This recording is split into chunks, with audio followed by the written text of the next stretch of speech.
believe that I am the best person for the job of President of the United States. My unique talents give me the ability to be assertive and diplomatic at the same time. I'm a person who will spike the conversation, who will get politics rolling and stimulate new questions and new answers to our current political dilemma facing our nation. I believe I have a keen understanding of the economy and how to improve where we're at relative to other nations around the world. I believe that our goal at America's Third Party was to create a very strong platform in which would propel the American people forward with new opportunities and a new possibility of creating a better nation, a cleaner environment, and less war.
I believe that I am the best person for the job of President of the United States.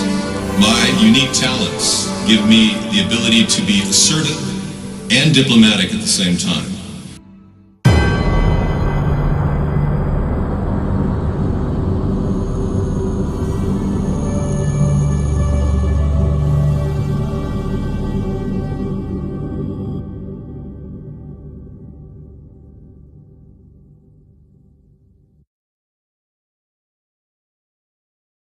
Good evening, everybody. Welcome to America's Third Party.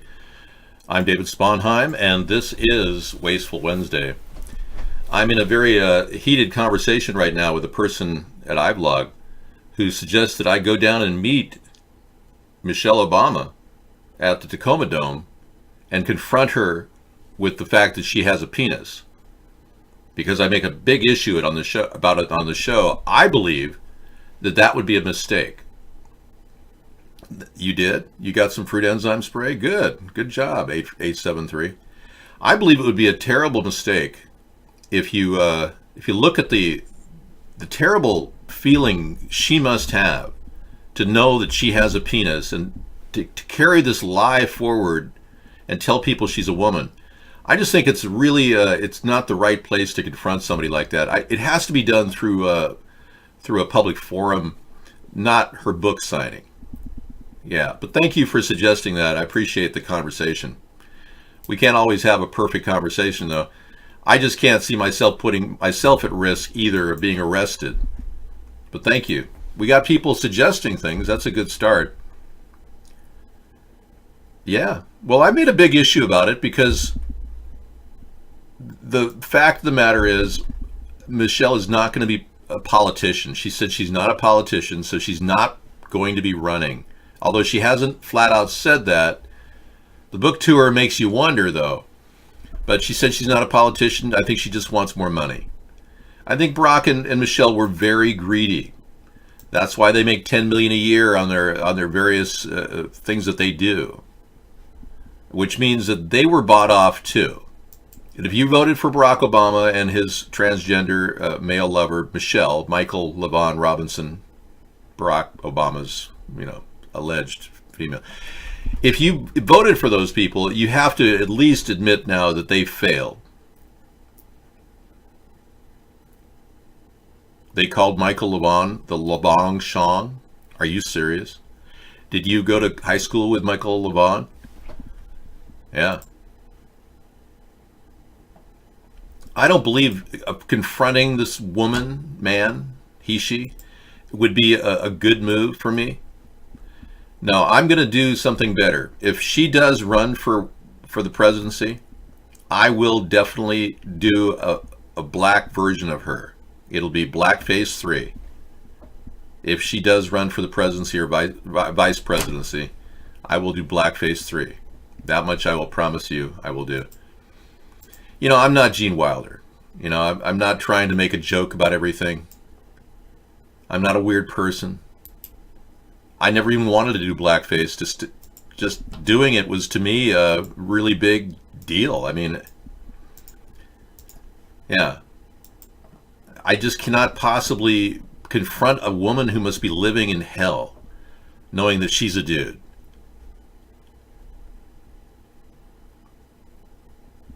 Juan Kenobi.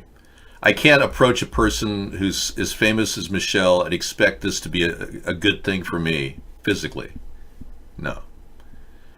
I cannot possibly get to that point, no. That's a point of desperation. I don't live in that world. We're already confronting the New World Order, chemtrails, the CIA, the FBI, directed energy weapons, the Illuminati, Pizzagate, every single night in our show. No, I can't. David, I rolled my browser back to Internet 4.1 and it's amazing. Despite being vulnerable to malware and Russian hackers, I'm really enjoying the retro interface. I'll be darned, really. I bet you see more of the Internet too. No, I think it's a terrible... I feel sorry for Michael Levon.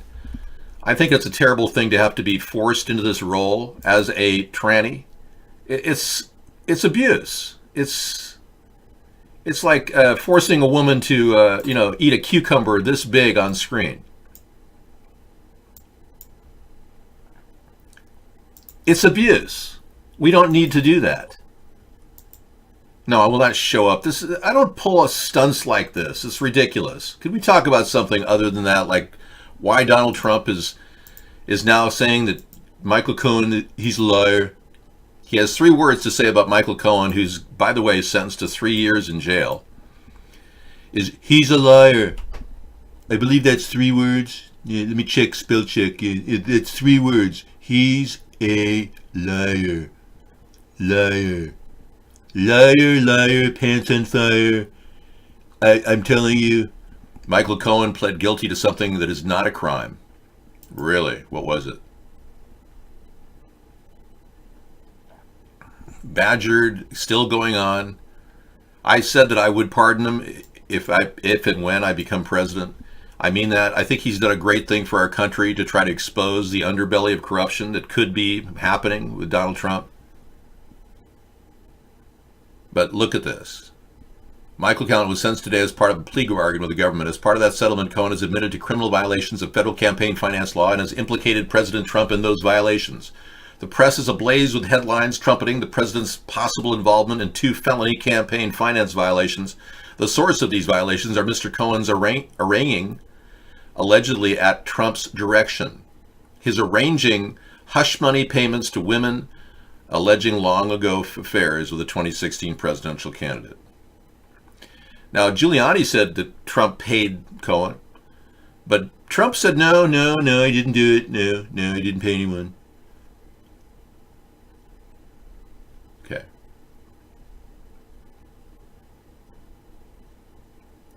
Hush money payments outlined by the U.S. attorneys are clearly not campaign expenditures. There is no violation of the Federal Election Campaign Act, according to this law. Huh. Interesting. Since the lawful contribution limit is much lower than the payments made, the payments were not reported. This looks like an open and shut case, right? No, so a person can do hush money payments, but outlined by the U.S. attorney are clearly not campaign expenditures. Huh. And to reach the opposite conclusion, the U.S. attorney is placing all his chips in the language for the purpose of influencing an election. Intuitively, however, we all know that such language cannot be read literally. If it were, virtually every political candidate of the past 45 years has been in near constant violation. People will alter the way they appear and even lie publicly if they want to get elected. And technically that's protected. But I do believe that in the interest of public disclosure of a very serious violation, adultery, Donald Trump would be in violation of federal election law and public disclosure law. The payment itself would be part of public disclosure. So I think he still could get hooked into it, but I'm not a legal expert. Donald Trump's not really seeing serious problems with this. Technically, this is a minor detail. And even though Trump seems like he's in the crosshairs, he's got a lot of backing as executive power. He can actually, never be tried or indicted while he's president. So even if this case was real, he will be brought up in a criminal case. If this is real, or a civil case, he'll be brought up after he gets out of office. So he has an incentive to run for 2020 just to stay in office. Well, yeah, I think the fact that Mueller hasn't declared anything solid against Trump means that Trump is skating pretty much free of any problems. He can just remain quiet and say he's a liar. He doesn't even have to testify. He brokered a deal with Mueller to not even testify. And Giuliani helped him with that. So Mueller is not that strong of a prosecutor. He seems to be acting at a snail's pace with no real serious direction or focus. I put him in the category of, I don't think it'll happen. Not after nearly 2 years. Seriously? Thank you. I save the world every night. Thank you. Okay. G887 has an obsession with us? Really? Well, it's just people have hope that, I bring hope to the world. I do. You found a GMO-free burger? Or a New World Order free burger? They have a burger place in my area that sells really good, wholesome, no hormone beef. I think that's kind of cool, and they're doing really well. It's kind of like an A&W style burger joint where you could drive up and get served at the window. They'll come to your car door. They're doing really well. People like that personal service. I don't know, maybe the A&W style restaurants will be coming back. Call from. Okay. Hey, what's up? Hello. Hey, what's up? Who is this? Hello? Who's calling? Yeah. Oh, sorry. We don't take calls from people like you. All right. I know. Well, I'm not trying to say beef is bad for you either. I don't know. I almost distrust the entire theory that beef is a generally bad thing to eat. I'm thinking the beef industry is being targeted by the GMO soy industry because they want to stick GMO flavored meat like byproducts in our body. And I have a feeling that's what some of this fake junk science about beef is all about. Yeah, it's a higher order organism, and it can definitely take in toxins, but we're taking in toxins no matter what we eat, right? No, I'm sorry, I can't do the Michael Obama penis thing. I started the show out talking about it. Do you want to talk about it the rest of the evening and show proof of the whole thing? We could do that. No, Jason keeps calling, and T. Rucker didn't pass away that we know of. Yeah. There's a bunch of obits about him, but you can fake obituaries. I can't show up to a Michelle book signing. Number one, I can't bring it to myself to buy the ticket or even have money spent on the ticket. Number two, traveling would necessitate, a security team of about 15 people, costing me upwards of $75,000 an hour. So just to do the book signing, to meet Michelle in the arena with my security team around me, I have to get tickets for all of those people. It'll cost me close to $500,000 to do that. I don't think that's appropriate for my expenses to go down to Tacoma and spend $500,000 in security just to do this. Do you see how meaningless that is? And what if she doesn't even talk to me and I'm just, hey, you got a penis? That's not good. It paints me out to be some sort of an idiot. How is this going to play well for me? You can imagine. Now, I do believe that Michelle has a penis. No question about it. I mean, need I go into details other than show you a video every night. I don't want to do that right now. I was done with that last night. Well, let's be clear. But I will show you a picture that's very rare. Scissor Fight, I believe you found this. You're taking a coffee break? Okay, get some organic coffee there, buddy. I'm drinking pure organic coffee right now. Michelle is the dude right here in this picture. That's Michelle LaVaughn Robinson. And yeah, you only have to match your face up with an actual photograph of her with that facial feature. Yeah, here's one right here for you.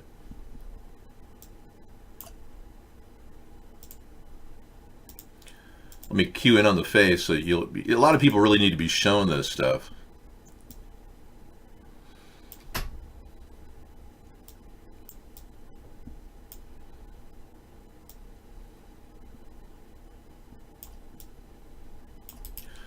Okay, I'm going to rotate a little bit. We'll go to transparent, and I'll line it up for you. You can see it. It's Michelle, and it's a dude. I mean, he's a dude.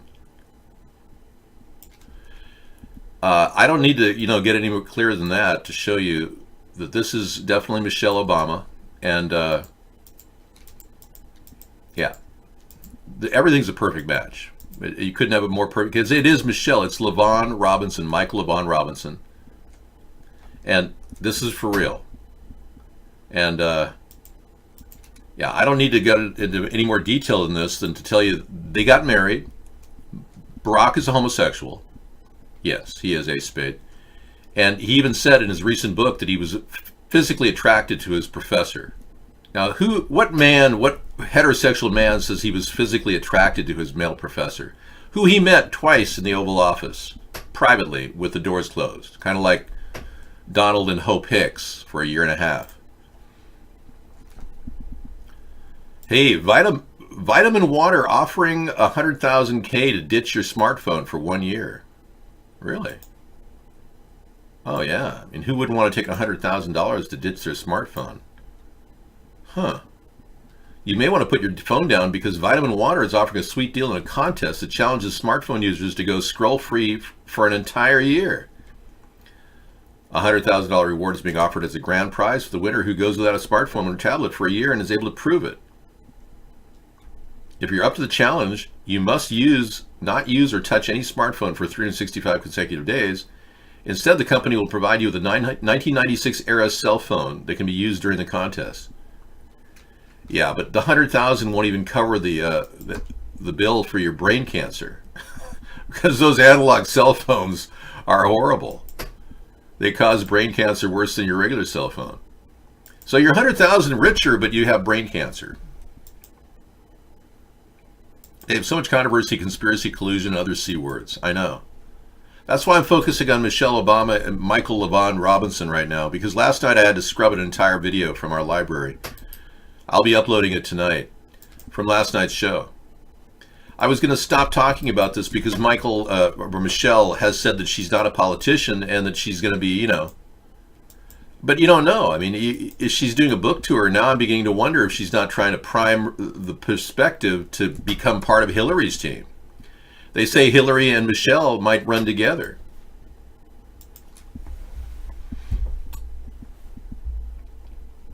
Yeah, you need to be live streamed 24/7. Everything sounds like a fake thing there. You don't get anything for free. Yeah, pay off your student loans, go smartphone free. I think people are losing the ability to meet people with smartphones. It's created a tremendous divide. Unless you're looking for just cheap sex, don't take your smartphone with you on a date. I've never experienced what I just described, but I understand that people are hooking up online for mindless, empty, faceless sex. That's the only thing they use it for.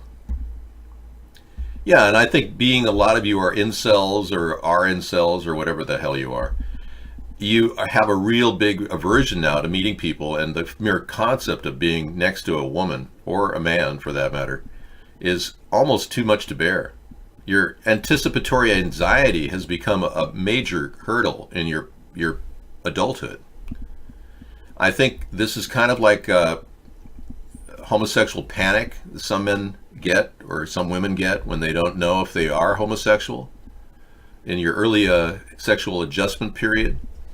But this is way later in your life when you haven't had sex and you think, gee, will I ever? And then it's scary.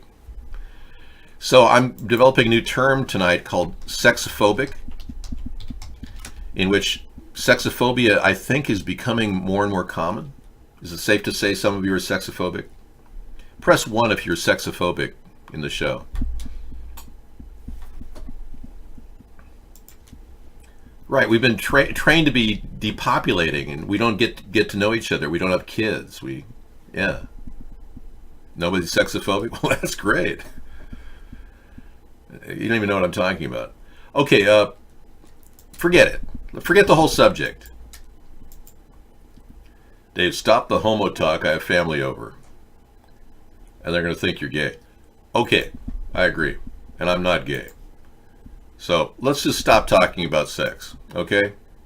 It's Wednesday night. It's social Wednesday night, social conversations. We can talk about pro-life, pro-choice, pro-death penalty, pro-letting people out of jail, pro-cams. What happened to pro-cams? Let's get the cams in. I forgot to add them tonight. And we can talk about waste in our government. And radiation waste and toxic waste and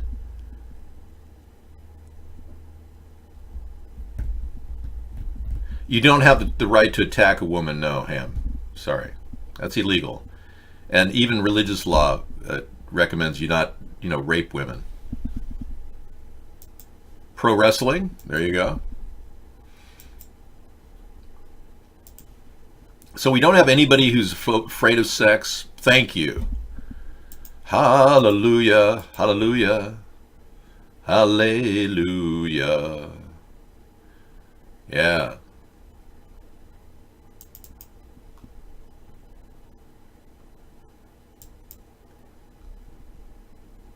So you're into free love then. How many are in favor of free love? Press 1.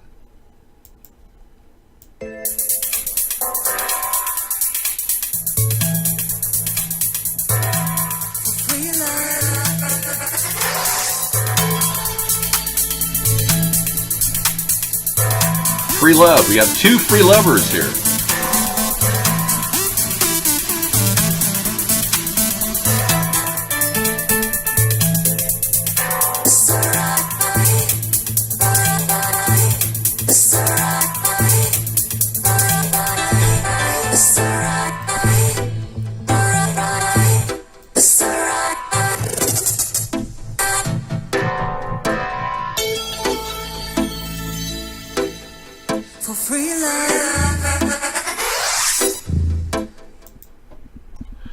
Okay, we're about ready to talk about the fence, I guess.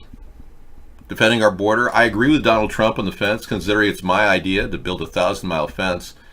What Trump built is not a wall, it's a fence. So what is behind the barbed wire here are these slats of metal. Clearly it's a fence. He says he's way ahead of budget. I say he's way behind budget. Every linear foot of this fence cost over $5,000. David, you kiss ass to be in a relationship? I will not do that. Wow. That's a heavy-duty accusation. Wow, you're never going to find a relationship where you don't have to compromise. You're really lost. If you really want a relationship, it's all about compromise. I don't understand why you don't see that. I think a lot of you are talking yourself into a life of alienation and social deviancy. We gave $150 billion to Iran. What did that get us, Dave? It got us a contract with Iran to reduce their nuclear enrichment program by 50%. That's about all we got out of the deal. John Kerry might have gotten some stock deals. Who knows? You're having a little problem. You're not allowed to keep repeating a message here. Yeah. You didn't realize that's part of the chat rule here? It did. And I think Barack Obama aided the Muslim world by giving $150 billion in cash and credit to Iran. I was against the move. Yeah. You know, Trump's only asking for $5 billion to build his fence. And they won't even give him that, but the Democrats gave $150 billion to Iran. So put it in perspective. The Democrats are really becoming a problem with a fence. Not really. In fact, I'm going to remove you from the show because you don't qualify as one of our viewers here. Amandil. Yeah. You have been banned. Okay, I'm not suffering at all. That's the thing. You don't suffer by compromising. I'm trying to help prevent people who are incels in the show right now from being incels the rest of your life. It's the least I can do here on Wasteful Wednesday. Don't you think I knew that I would be an incel? Well, of course I wasn't, because I'm very experienced when I was young. But I could be a person who could have been celibate for my entire life. But at a certain point, I said, you know, I'm 36. I think I started really looking. I was 36 years old, and I was like, I better find a person who I can relate to, who I find attractive. And those are the two most important things. You have to find the person you're with attractive. That's super important. If you're not really that into that person, don't get involved. She'll be in a little while, yeah. No, you see, you're rejecting all the mores and traditions of mankind. Trying to reject the simple courting process will not get you ahead in this world. It won't get you any head. I mean, it won't get you ahead. There you go. You won't have the ability to meet anyone meaningful because you're so full of excuses. How many women and men meet somebody and say, oh, I don't like the way he looks. Oh, I don't like the way he smells. I don't like the way she carries herself. I don't like the way she talked about money. I'm sure you could, but you're not. That's the serious point. The fact of the matter is you appear to be an r/incel. Whatever that means. I mean, get ahead. That's right. The fact of the matter is, if you have a real connection, you'll know it. You'll know it. I mean, you'll have the social connection when, you meet somebody and you go, wow, things are really, this is good. You don't get bored talking to each other. Our government's wasted billions on the space program. Oh yeah, 17 billion a year on average goes to the space program, and now we've got distant Voyager 2 is reaching the outer limits of space. Yeah. They're reaching the Helio sheath and possibly could veritably get lost. We spent all that money on this ridiculous spacecraft. It'll probably be sucked into the infinity. We never even thought to spend $5 billion on a fence. So I agree with Trump. Trump, you're absolutely right. We need to get that fence built. It's the most important thing in our country right now. And just keep drilling away at Nancy Pelosi, who didn't say no to the fence. Chuck Schumer, who won't talk about anything but Chuck Schumer. It was a pretty interesting interview we had with both of them. And Donald apparently can't find a chief of staff. So Ayers turned him down, the chief of staff for Pence. He just wants to be Pence's chief of staff.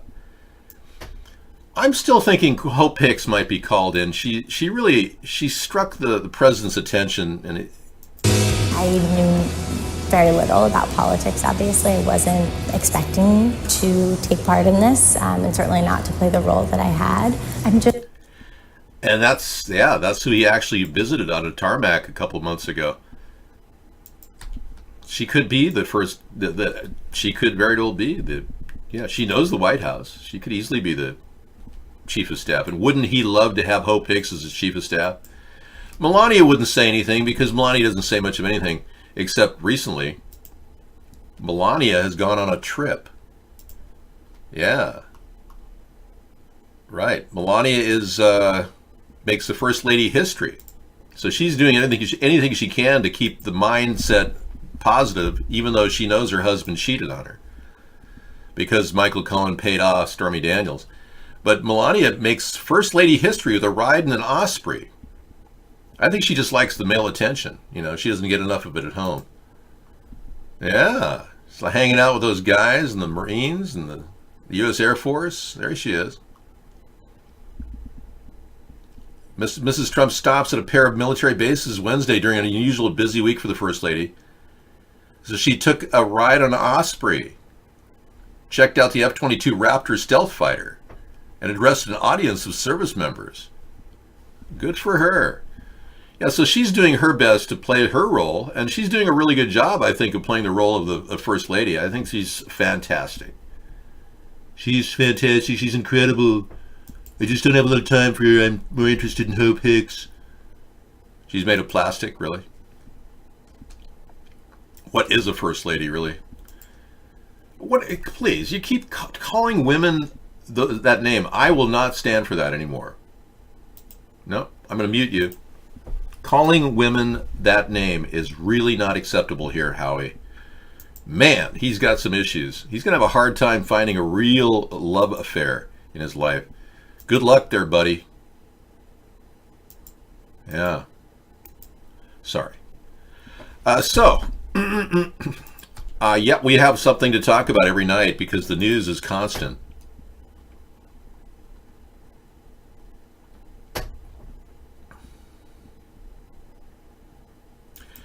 Now, this is another thing that's coming into the forefront of the mainstream media. Karen McDougal and the National Enquirer stifling of her story with a $150,000 payoff that came from Trump. You're welcome. The ladies don't need to have people like that. We don't need misogynists in here to, call women names. It's just not a good thing.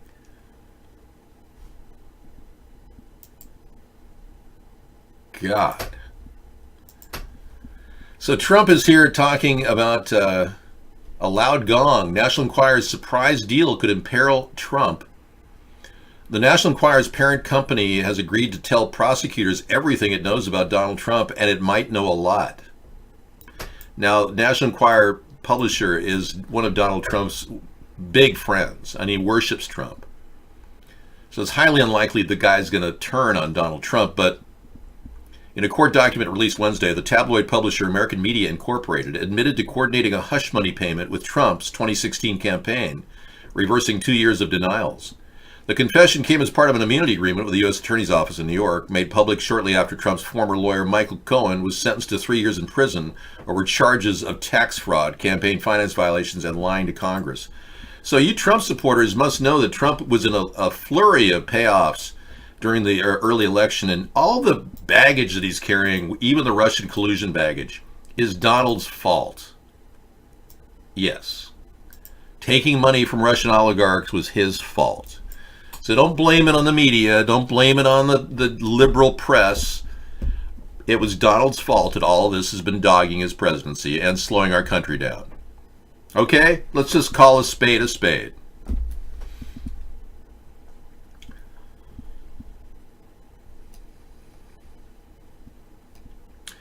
Okay, you thought, Hamby says she thought that it was an epiphany about guys like Howie. They might like something that they know they want, but hate women instead.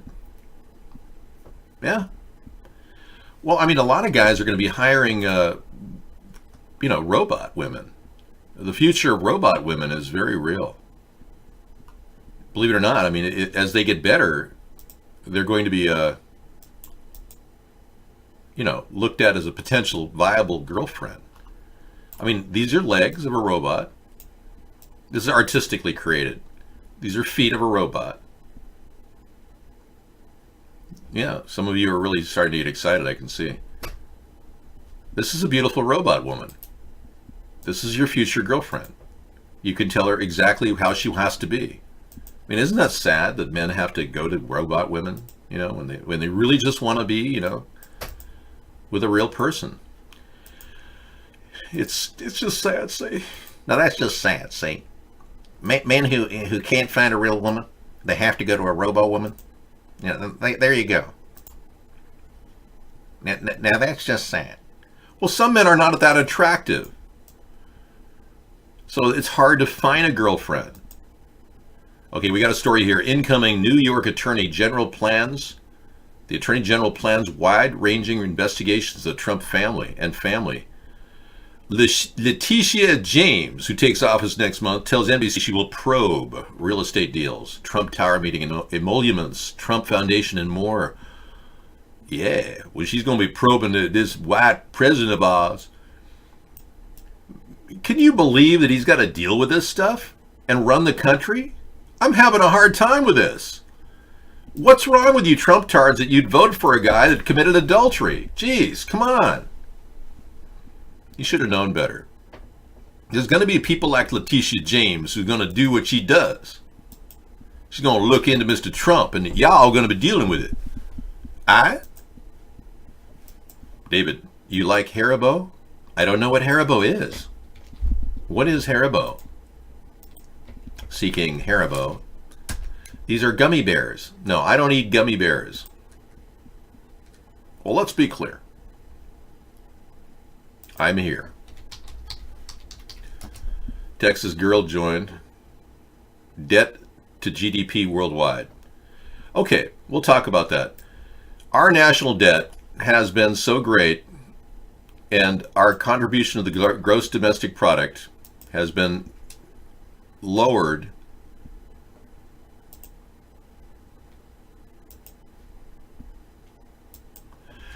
we have actually lost stature over the past 10 years. We've lost 10% of the world's GDP contribution.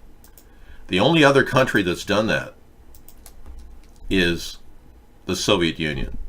So we run the risk of declining so much over a 10-year period that we may very well have a problem.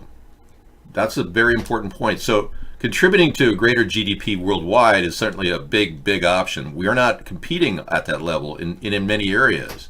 We need to do that. People freak out when you tell them you don't have any social media accounts. Yeah, they're already getting ready for the future social credit system, misanthropy. You're right. Yellow Vest movement advances. We had some people in France today asking, David, do you think we should riot? Gilets jaunes, they've taken a nation by surprise and rocked its government. No. Le gilet jaune qui est dans la rue ce soir, c'est ce qu'on appelle the gilets jaunes that you see in the streets. They're mainly middle class, les gens du milieu, quoi. Voilà, c'est la classe moyenne. and they're being bled dry financially. Et bah là, la classe moyenne, ouais, on l'a saigné. The wealth gap is getting wider, and we've reached a point where there are the very rich and the very poor, and more people are slipping into poverty. Sound familiar? Marcus Conte reporting on the Gilets jaunes in France. Bonjour. We did not know you are who is this guy? We'll play it later tonight. I have real hair. I do not wear a toupee. I was born with great hair. What can I say? Sometimes it's not as important to me to have great looking hair, so I don't always, prepare for that. And people will criticize me saying, David, you haven't done your hair, so I have to do that in order to look good for the show. Here is a beautiful picture. A large phallic symbol and a beautiful rainbow, all in the same shot. Look at that. Yeah. Sorry we can't find what you're looking for. Take a deep breath. Everything's going to be okay. Yeah, there's no magic pot of gold at the end of that rainbow. Washington is riddled with people that are living a life of hell. They're being manipulated. Our politicians are being forced to go to Jeffrey Epstein's orgy island and have sex with 14-year-old girls, and they videotape that. And they use it against our politicians. That's one of the things I've heard is happening. Yeah. I'm not promoting tyranny. I'm just saying you can't run around calling women the W word. Just don't call women out here. I mean, we got a lot of women in the show, Howie. And women support a third party more than you ever know. I support an ERA. You're like a misogynist. you're like counter. You should join the right wing Republicans who diss on women all the time. Yeah. Y'all come in here and call women names. It's not going to help advance any of us. You're not going to get women to straighten up because you're so particular. Wake up, dude. Jeez. Find the good in every woman. You know, I've heard there's a saying that every woman has a beautiful feature. You just have to find it. You know, maybe it's their lips or their eyes or their beautiful body or their hair. Yeah, hell yeah. You know what I'm talking about? Your standards are ridiculous. Wake up. Okay, so I believe that Donald Trump should get the $5 billion from our really, really tough, refusing to bargain Democratic-led House. And Pelosi should lead the way to getting them the $5 billion. But I don't think it'll lead to a fence to cover the full 1,000 miles. Trump is way overboard with the fence idea. It's just too much to stack in there. Not gonna do it. I think it's costing an arm and a leg already. $5,000 per foot to create that ridiculous fence I just had up. We believe that fast-track naturalization is a big part of getting people a U.S. citizenship. A lot of people are watching from overseas right now, and I want you to know that we're going to make the pathway to U.S. citizenship easier when I'm president. But you'll still have to take the questions, the test, but you'll be able to pay a set fee and bypass the requirement of 5 years with a green card.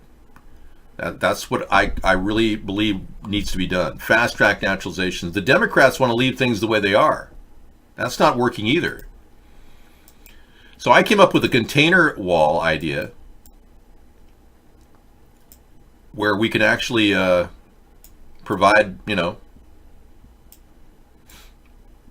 a 1,000-mile container fence built for $1 billion.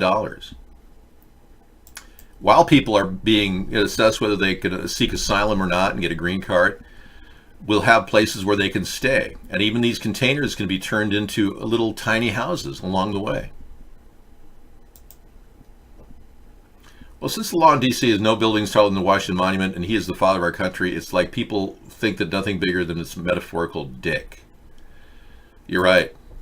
I never thought to mention that the Washington Monument is not just a phallic symbol. It represents so much more than just a big dick. Thank you. Now I know now I know what you have on your mind. Google CEO admits Russia's only spent $4,700 on the 2016 election. Really? Okay, thank you. Now, according to... So the Google CEO admits that Russia only spent $4,700 on the U.S. election. Well, that's fine. It's not fine that they spent that money, but it's fine that he admits that they spent only $4,700. They probably had shell companies spend a lot more. To media reports, Google found evidence that Russian agents spent thousands of dollars to purchase ads on its advertising platforms that span multiple Google products as part of the Russian agents' campaign to interfere in the election 2 years ago. Additionally, Juniper Downs, head of global policy for YouTube, testified in July that YouTube had identified and shut down multiple channels containing thousands of videos associated with the Russian misinformation campaign. Does Google now know the full extent to which its online platforms were exploited by Russian actors in the election 2 years ago? We have, we undertook a very thorough investigation, and in 2016, we now know that there were two main ad accounts linked to Russia, which advertised on Google for about $4,700 in advertising. We also found other limited... Total of $4,700? That's right. Which was, no amount is okay here, but we found limited activity, improper activity. We have learned a lot from that, and we've, dramatically increased the protections we have around our election offerings. Leading up to the current elections, we again found limited activity, both from the Internet Research Agency in Russia, as well as accounts linked to Iran.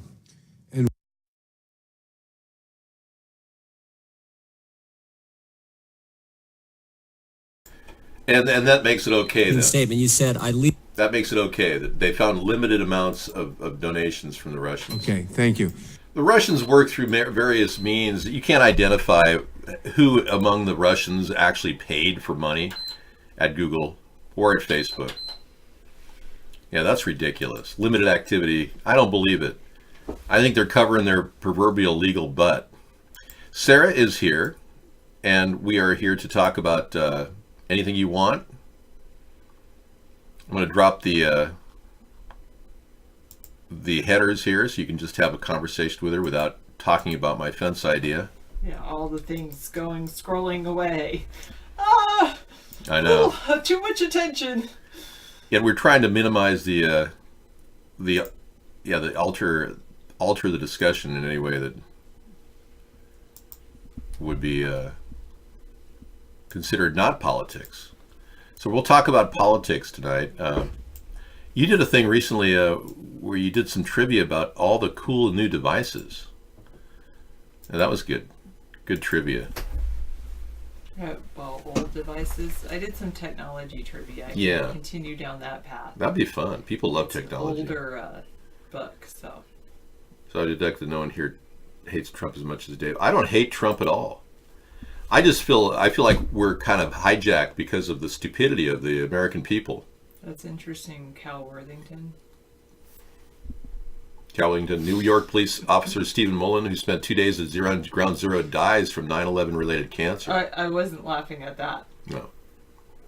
I was laughing at Misanthropy. He said, yeah, Sarah's tech trivia taught us about DVDs. Yeah, and you know, many of you don't know what DVD stands for.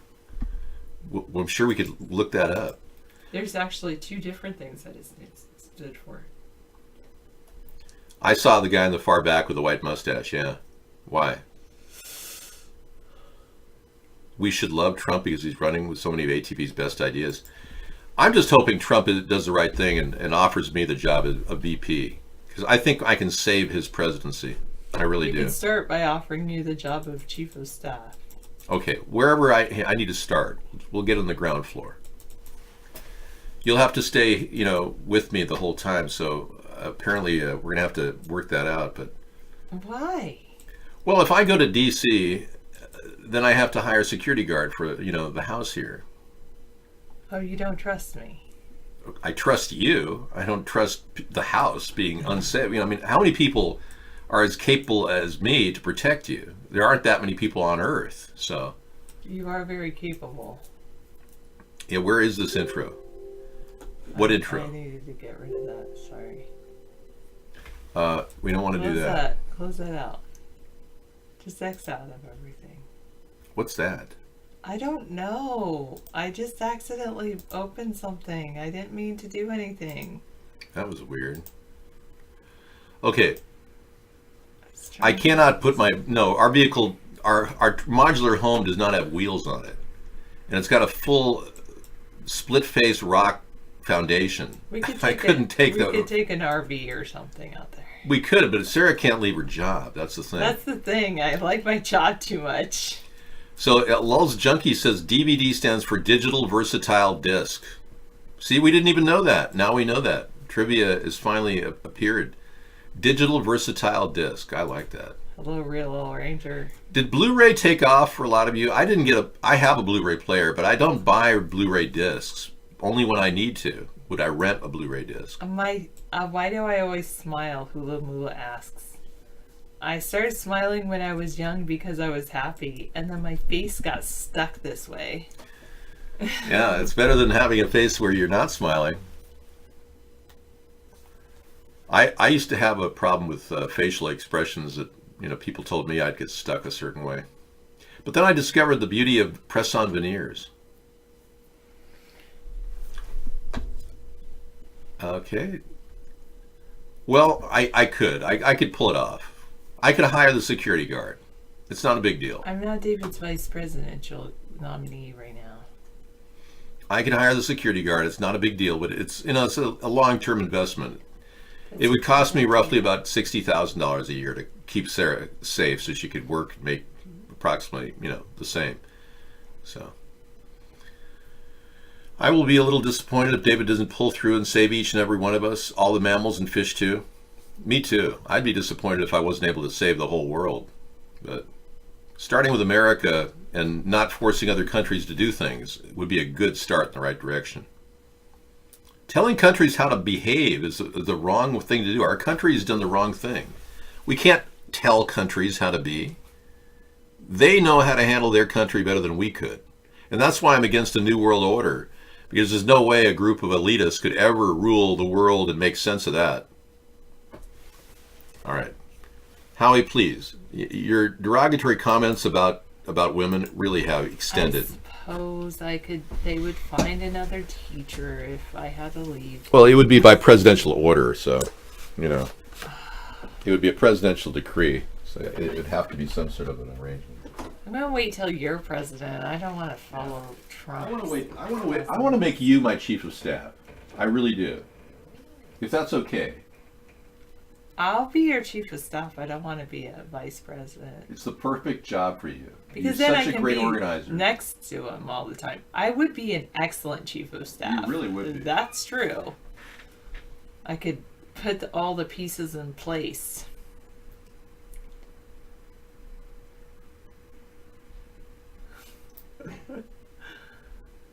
Just run, Sarah. Just take a sabbatical. Get tenure first. I know, but it's when you go for sign up for a school year. You sign up for a school year.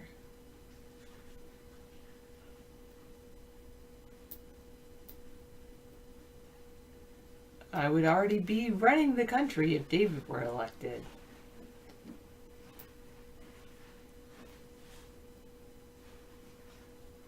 Yes, I realize I will have to memorize the new card and be tested every 6 months.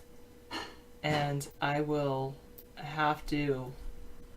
Trust me, I have enough numbers roaming around in my head, not related to the new card, that I can get rid of those numbers in my head and get the new card numbers in my head.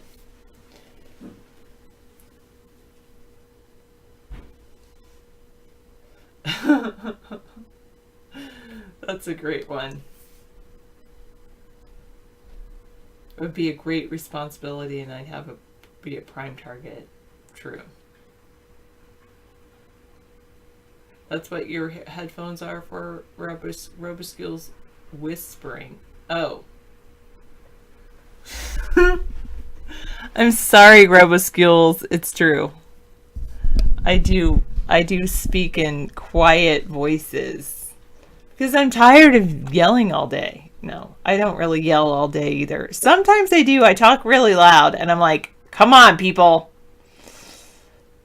I don't want to do this. What I want you to do is what I asked you to do twice already.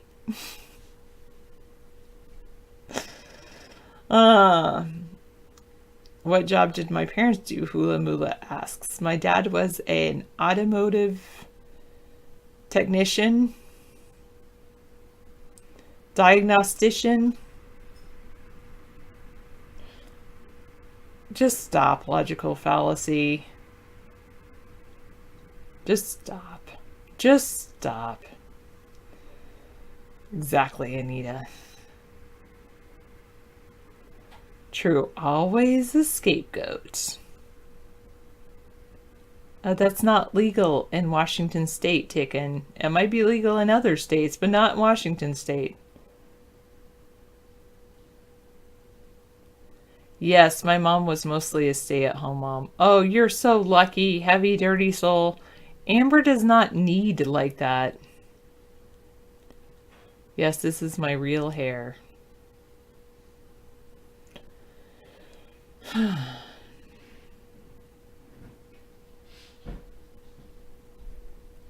No, I've never heard of a TV show called Fall Guy. I've heard of Family Guy. I won't be visiting my family this Christmas.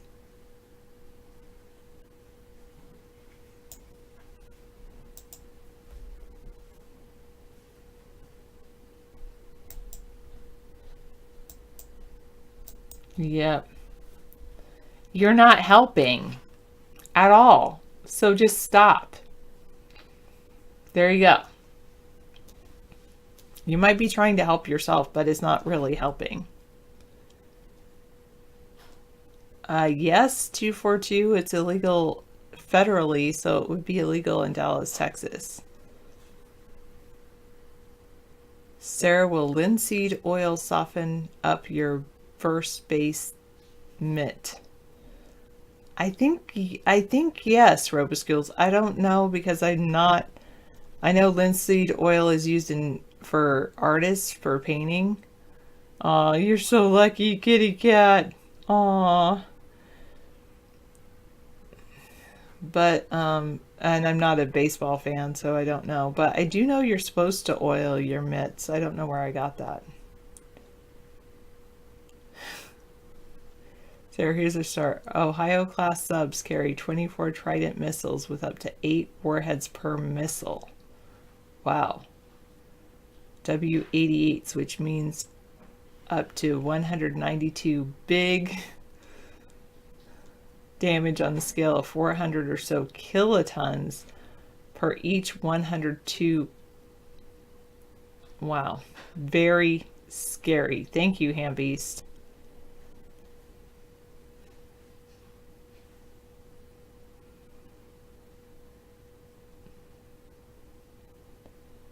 Yeah, you're not helping. Are coats like this the new trend? This coat is a few years old, so I don't know if it's a new trend, but I wouldn't mind setting the trend. I think it looks great on me too. Thank you.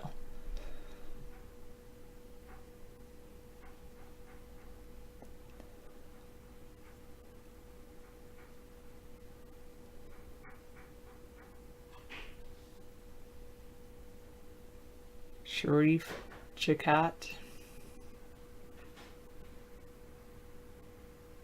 Thank you, Anita. I like white on me.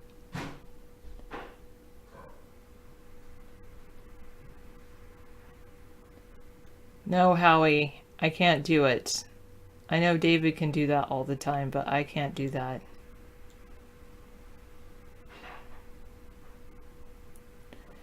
Yes, I have heard Russia sent 2 nuclear-capable bombers to Venezuela.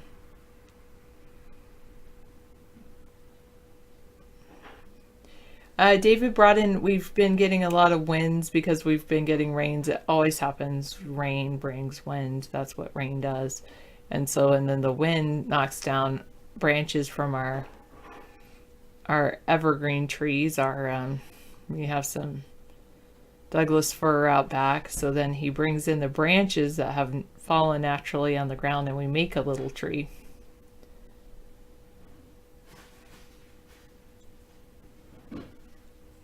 You knew I wouldn't approve. Good. Yeah, I'm sure he will, Logical.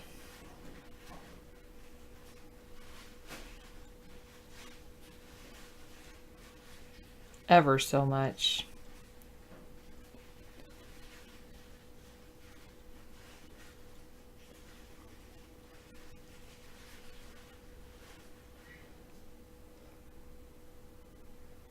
Wow. 2012, eh?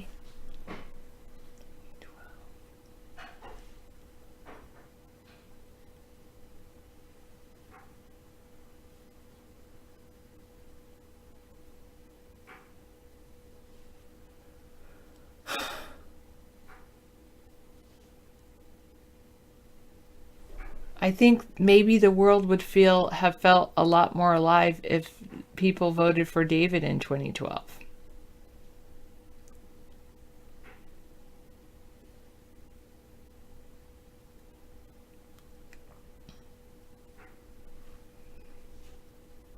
Because our home was driven in pieces to this location, but once it's installed, it's very difficult to disassemble it.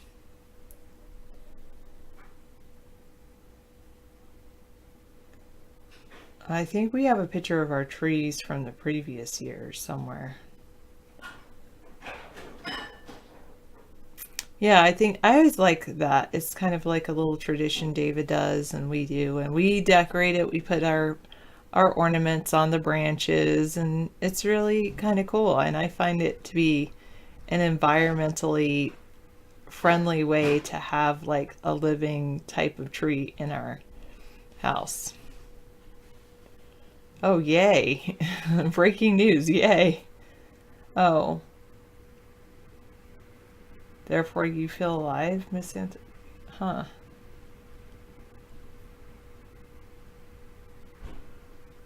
Oh, interesting. Robish Schools has something. Not the best news source, okay.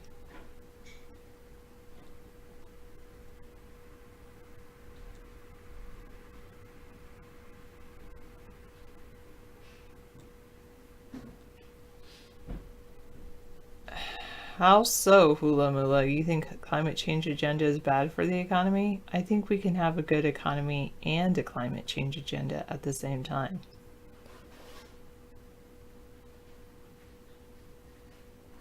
I think David would have to,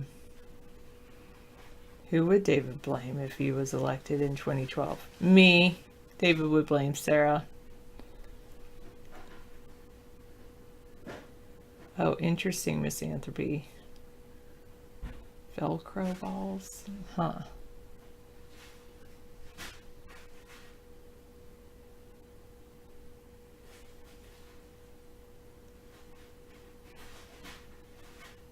We have very good insulation in our manufactured home. I tend to find manufactured homes usually do have even better insulation than stick frames.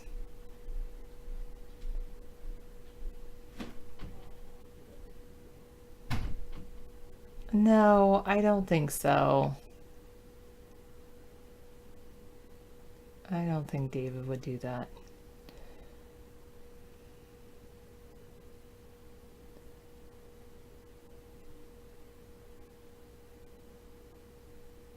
Yes, a jacket is good insulation.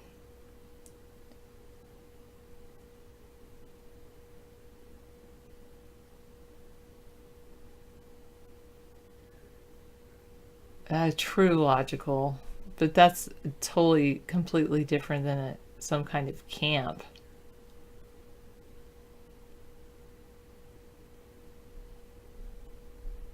No, I haven't slept in my jacket.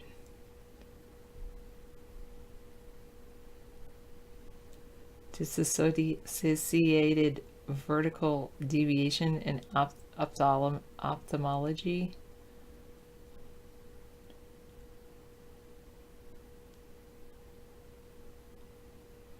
Cool, thank you, Lulz Junkie.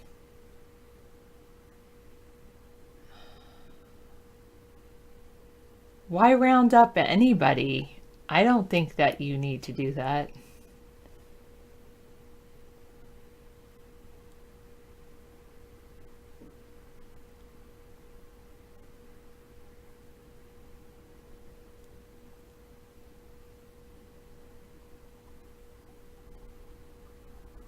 Wait, who employed who? Rothschild employed Marx, or Marx employed the Rothschild?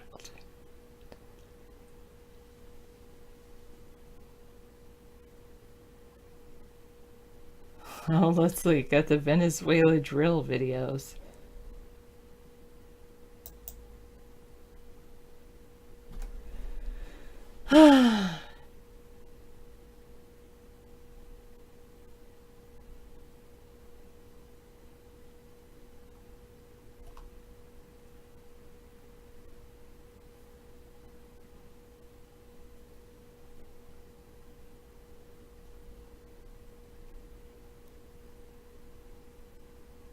Is this a video?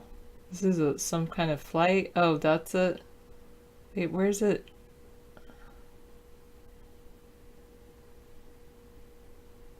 Hello, busy.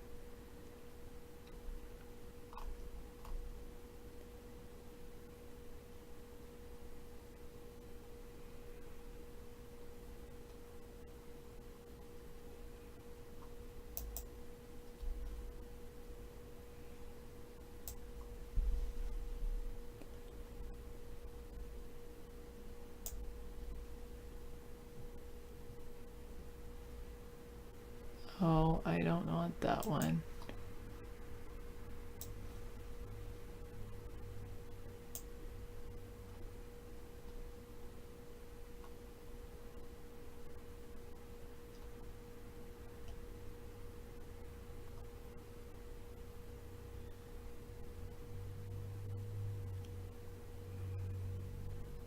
No, the drills, like they're, oh, I don't know why. When it said something about drills, I thought of drilling through the ground, not flights in air doing drills.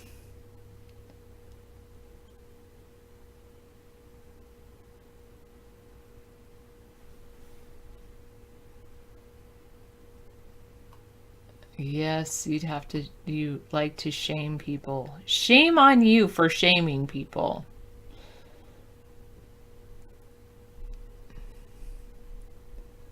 I don't like to put people in more shame. I think they should already have enough shame.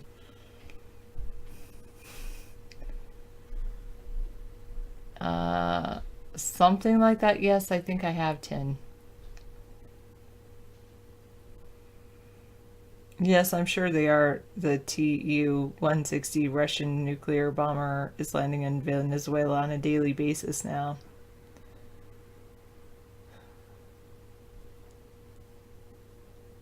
Thanks, Grizzle. I'm glad you like my coat.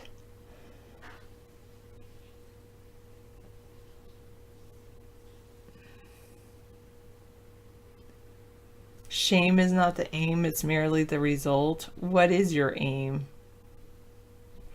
if not shame?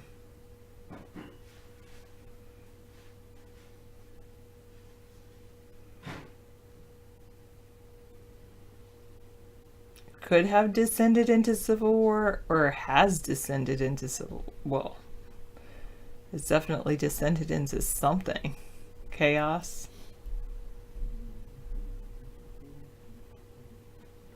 All right, good to know, TLN Porkies. Once you get the poison out, everything's better.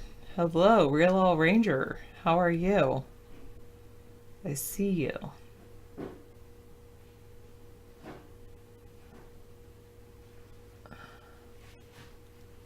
Wait, correction? That's your aim?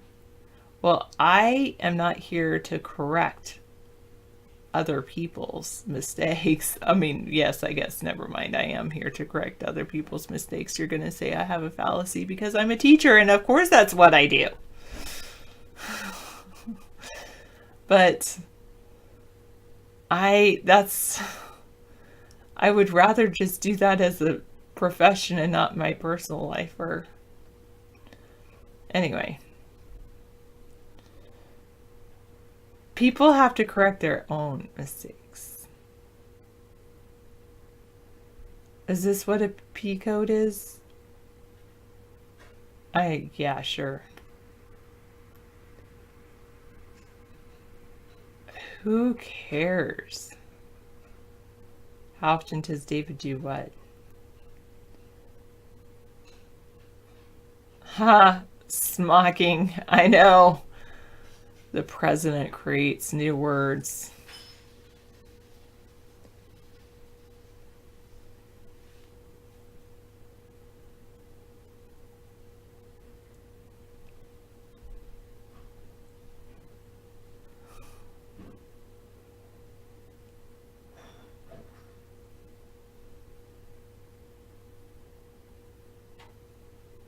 Oh, weather for Washington. Temperature, Washington, D.C. Temperature 39 degrees.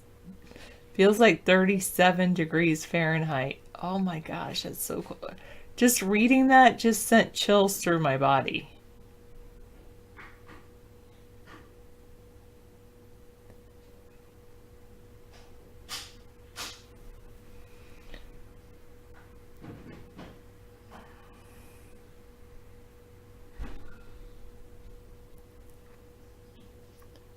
What? No, the 25 people with mad hysteria?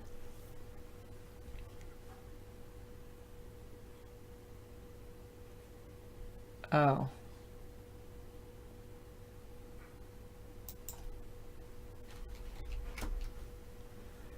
David is making my dinner. That's what he's doing. In Ontario, it's 35. Longview, Washington is 47. Not bad. That's about what it is here.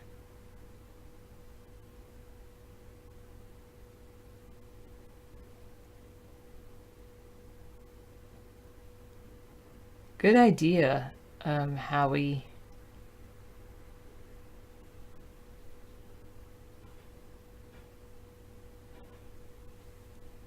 David believes what he believes.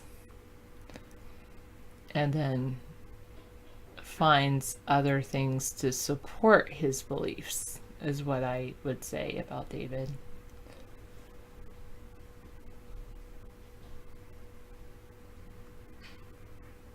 Oh my gosh, where is that? Rensselaer, New York, 20 degrees Fahrenheit. Oh my gosh. That is very cold. Hello? Hello? Yeah, don't go on speaker with it. Oh, no, yeah, I'll just let me get her for you. Okay. Thank you. Yeah. Or him. I should have said, let me get him for you. I handed the phone off to David.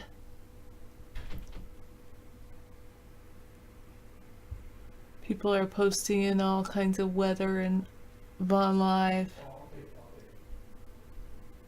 Okay, good upstate. You would have to in 20 degrees Fahrenheit.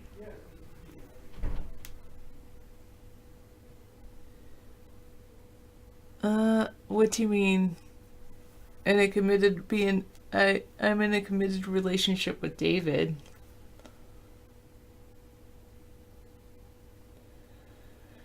Part of me likes the idea of doing data analysis, but then I read research articles and I don't like the data part of the research articles. So then I'm like, do I really want to do data analysis? I don't know, but I love math. So that makes me think I would like it. And I like the idea of IT, but then if I got deeper into if I actually understood IT, David would be maybe asking me to do more things.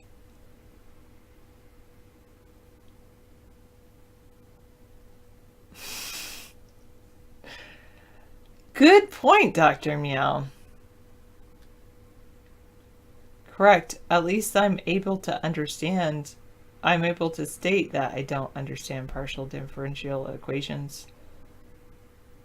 Or maybe I do. Maybe I will learn them.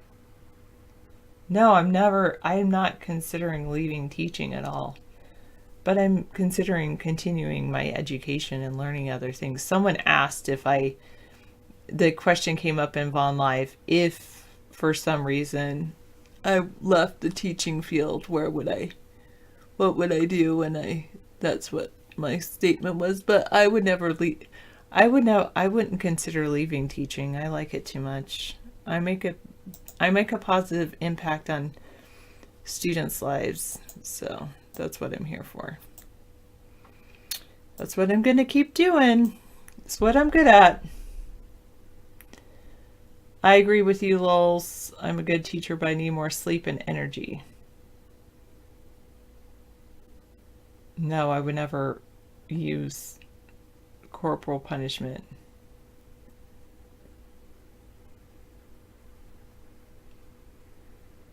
Am I ready? Thanks. Sure, Real All Ranger.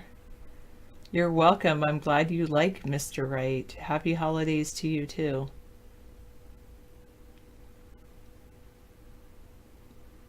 No, I never would, Ticken. Thanks for asking, but I've made a committed relationship to David, and I'll always be in a committed relationship with David.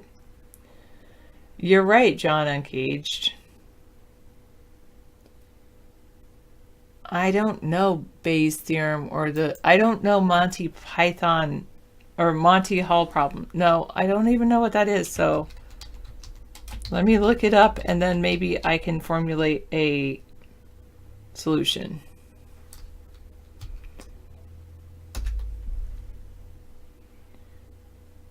I'm not going to have children of my own. I have 25 children at a time, and that's it. David does not want to be a dad. Interesting, misanthropy. At least in this day, it is. Okay, the Monty Hall problem is a brain teaser in the form of a probability puzzle. Loosely based on the American television game show Let's Make a Deal and named after its original host, Monty Hall. The problem was originally posed and solved in a letter by Steve Selvin to the American statistician in 1975. It became famous as a question from a reader's letter quoted in Marilyn Vaux Savant's Ask Marilyn column in Parade magazine in 1990. Suppose you're on a game show and you're given the choice of 3 doors. Behind one door is a car, behind the other is goats.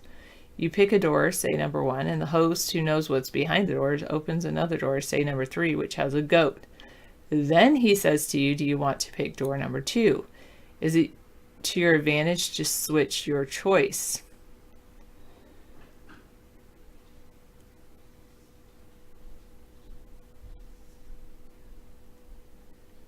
Howie asks, Sarah, do you ever look forward to watching people you went to school with fare at life? Yes, I do wonder how, not people I went to school with, but people I knew when I was younger. I often wonder how they're doing in life, if that's, like, I hope they're doing fair, not failing. All right. I would say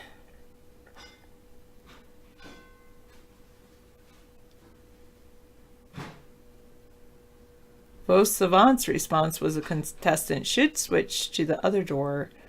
Under the standard assumptions, contestants who switch have a 2/3 chance of winning the car, while contestants who stick to their initial choice only have a 1/3 chance of winning.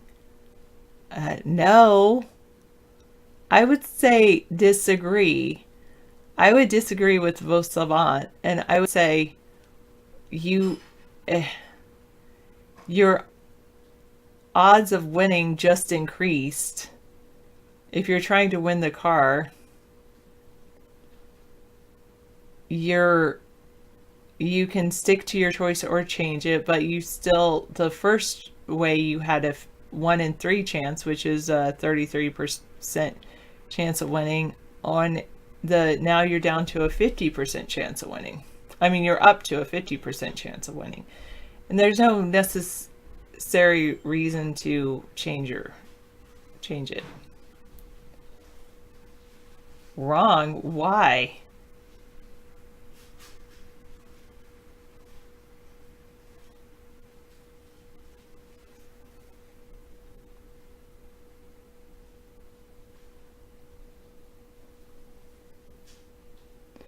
Oh, because of the way the contestant opened the door. I see. Or the game show host opened the door.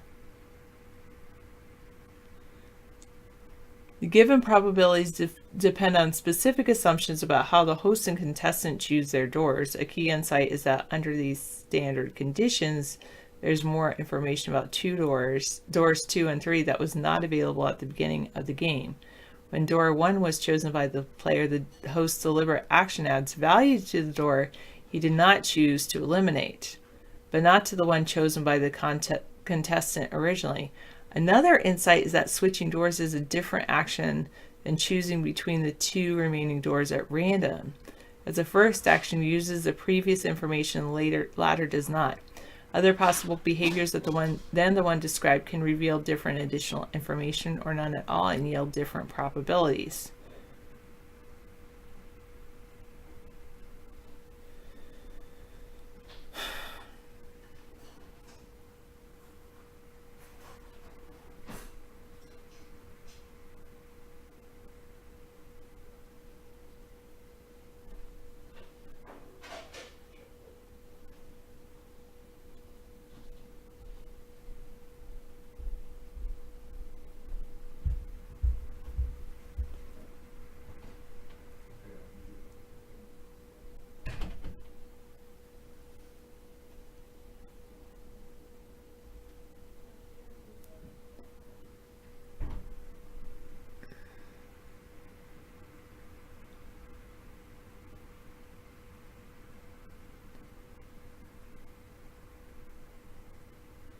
Under the standard assumption, the probability of winning the car after switching is 2 out of 3.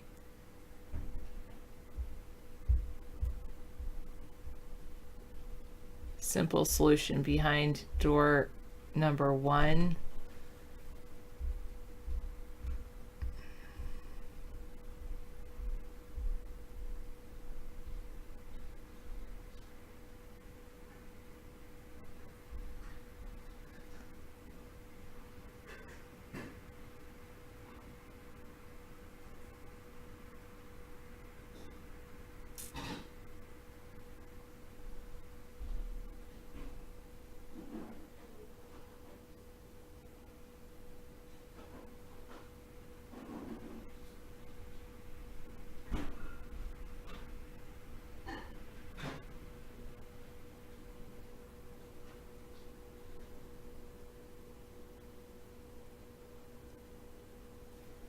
How does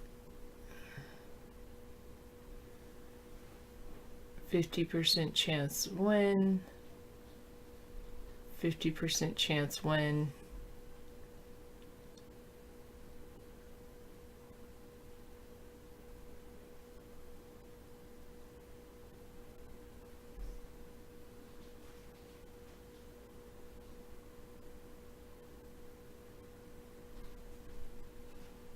I have to read through this, but I still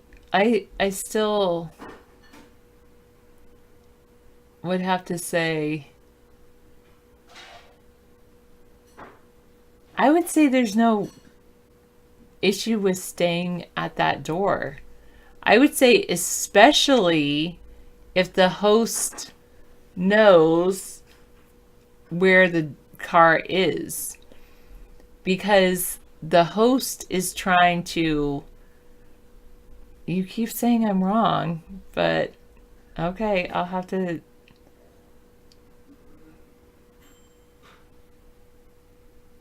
the best answer is always to switch. Why?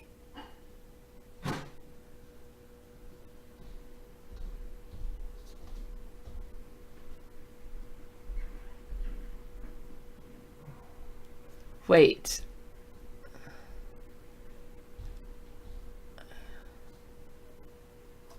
Switch and win.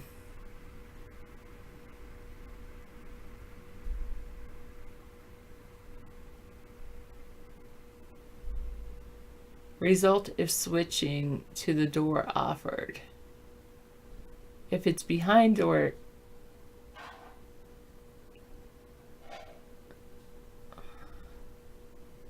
staying or switching after initially picking.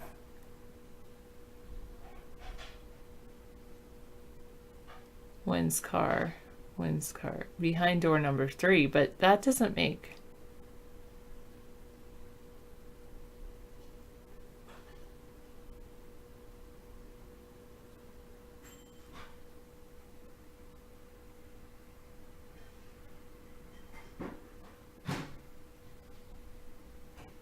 How result if switching to the door offered?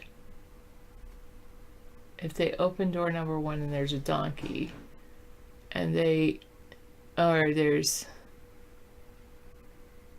chose a donkey and they're offered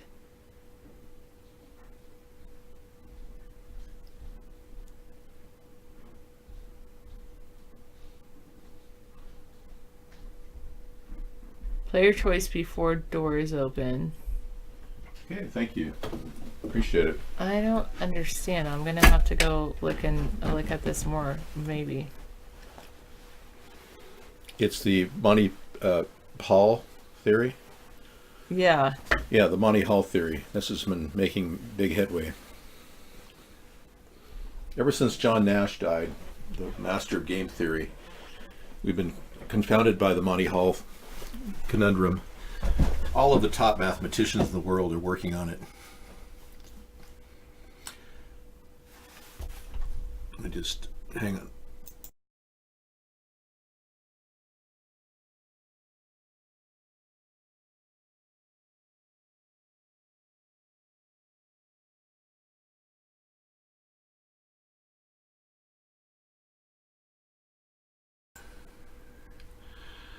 Yeah, so this is an interesting discussion Sarah's having here.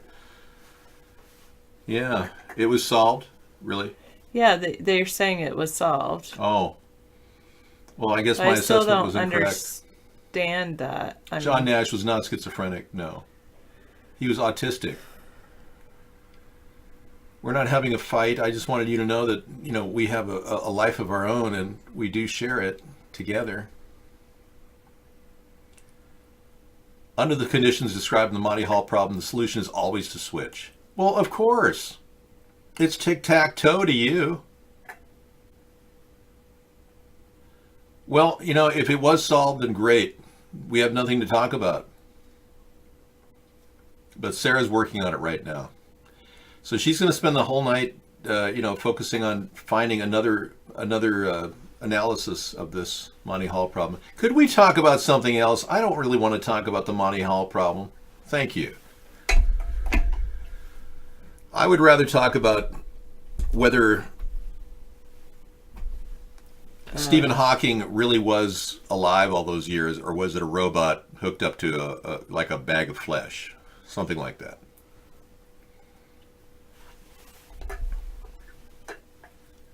Pamela Anderson, that's not really a discussion anymore. Nobody talks about that.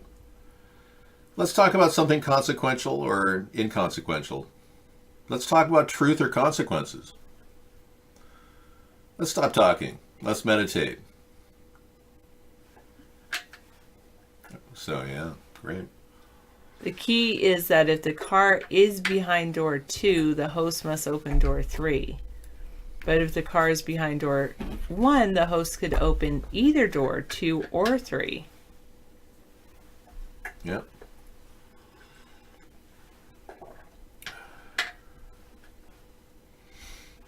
Well, I just think that they faked the Stephen Hawking thing.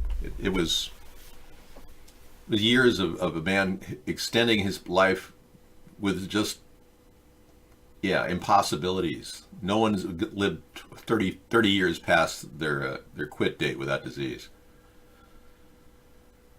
So I believe that more than likely John Nash was called into task, and they played him for the past 3.5 years before he died. I believe they needed somebody to fill that place, because John Nash was in a car accident in 2015 with his wife. They were riding in a taxi, and neither one of them was seat belted, meaning that they were probably hurt really bad. Yeah. So maybe he was alive, they hooked him up to a machine, but he really did look like John Nash toward the end there. And he never aged. Stephen Hawking never aged. Porky, she's just looking at math. She loves math. Why are you taking that away from her? If someone enjoys looking at a problem from many angles, let them. Jeez. I didn't pull in the Monty Hall part about you can take both of the prizes. You can have either keep your door and you can get that one, or you can switch and get two of the doors that I open. That changes the whole dynamics.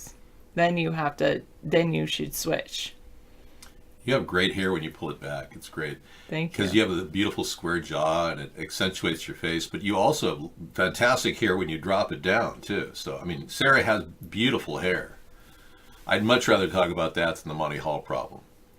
Why are you saying no? You were saying I was wrong earlier. Now you're still saying no. I'm not changing it. We're not changing it, no. I'm right about everything. Even the fact that the Monty Hall problem has some nuances that have not been discovered yet. You just aren't looking deep enough. She does look very Amish. I love the way her hair kind of like flows evenly in one direction. And it's the perfect coloring. Look at that, the way it's, accented perfectly. I mean, women spend hundreds of dollars to look as good as Sarah does.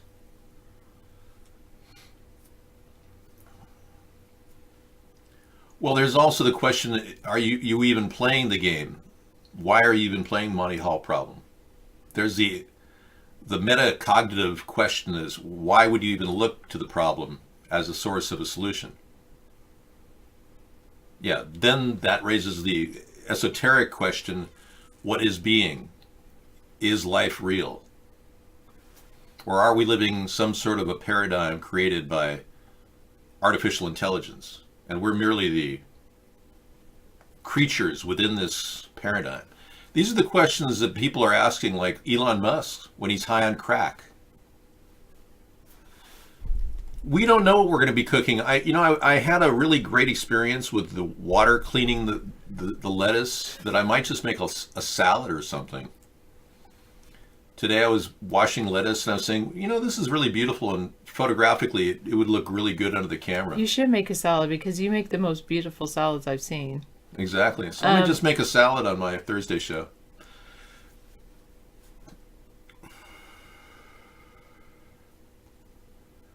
I know the Bayes theorem has been applied, but it doesn't necessarily get to the root of the problem. I don't need to look up the word illusion, Howie. That's absurd. I studied topology. I know all about illusion. Now you can look up the word topology.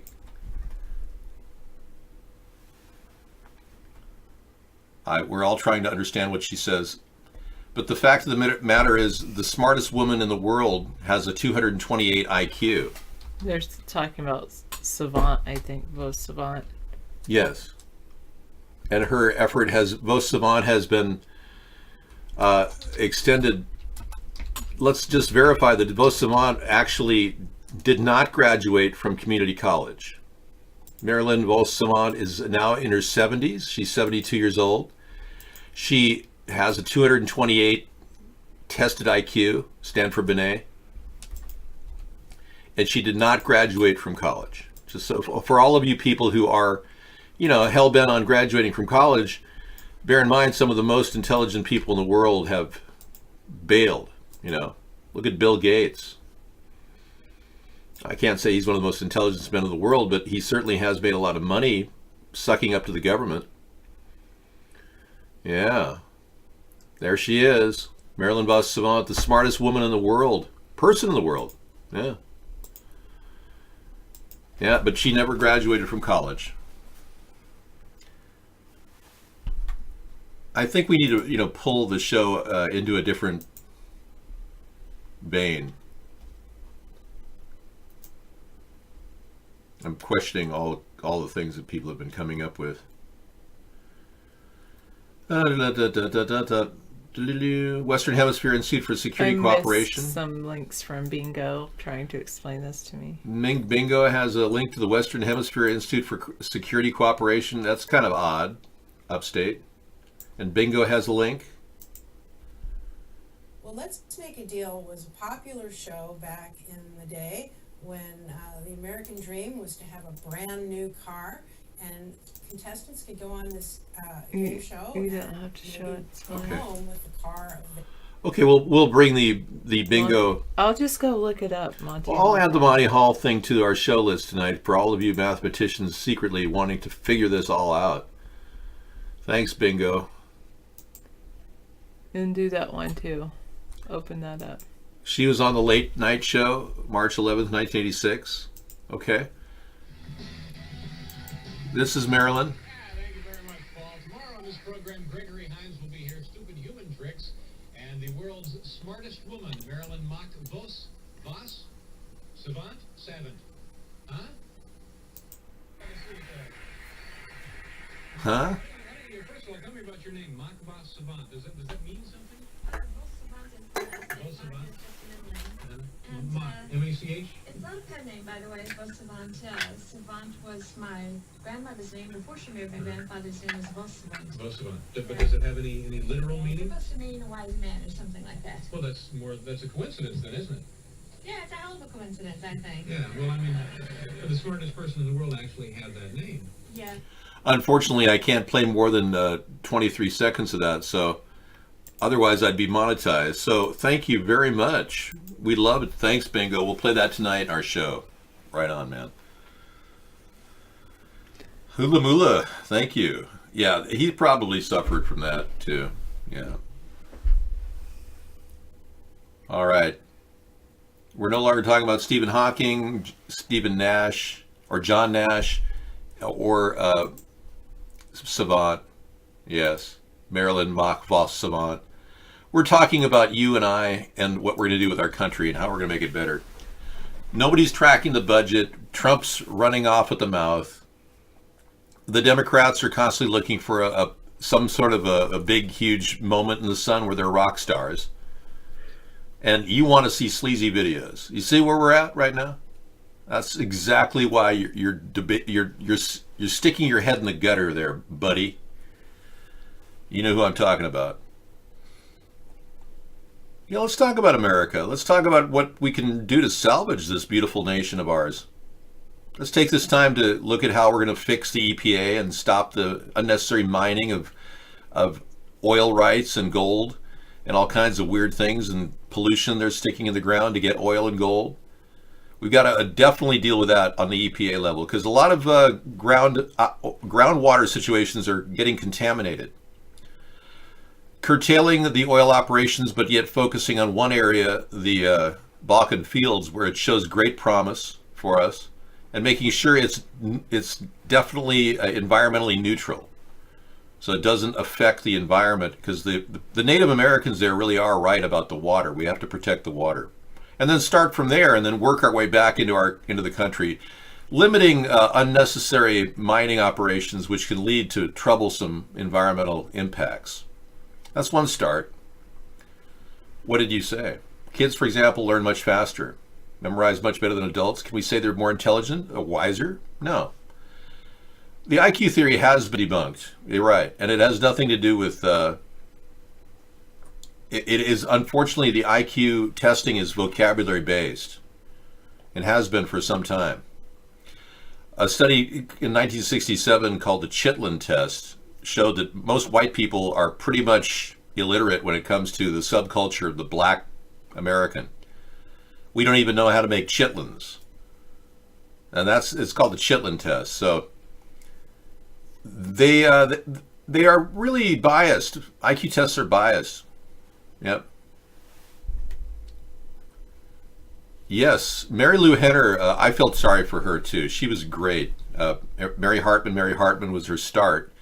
And Mary Lou Henner started on Taxi. She has a rare condition that causes her to remember every moment of her life. I wonder if I have that problem. What is that? Mary Lou Henner has a problem where she remembers every moment of her life. Oh, yes, you do, because you're like, that thing you bought cost $13.27. I'm like, who cares? Exactly. And I don't remember how much it costs. I remember how much it costs. Yeah, that's the weird part about it. I even remember not the time and date exactly, but I have memories dating back to my childhood, all the way back to birth, and maybe even before. And not many people can say they have prenatal memories. Like that time that Robert Oppenheimer walked up to my mother and asked to touch her stomach. And I remember this weird vibe when I was in vitro. And I was thinking, some creepy guy's getting near me here. I could feel it. I remember that. It turned out Robert Oppenheimer was visiting a space technology organization my mother worked at. And she was the pregnant woman on the staff. And she touched me. He touched me. Robert Oppenheimer touched me. Or the skin outside of me. Sarah's coat cost $15.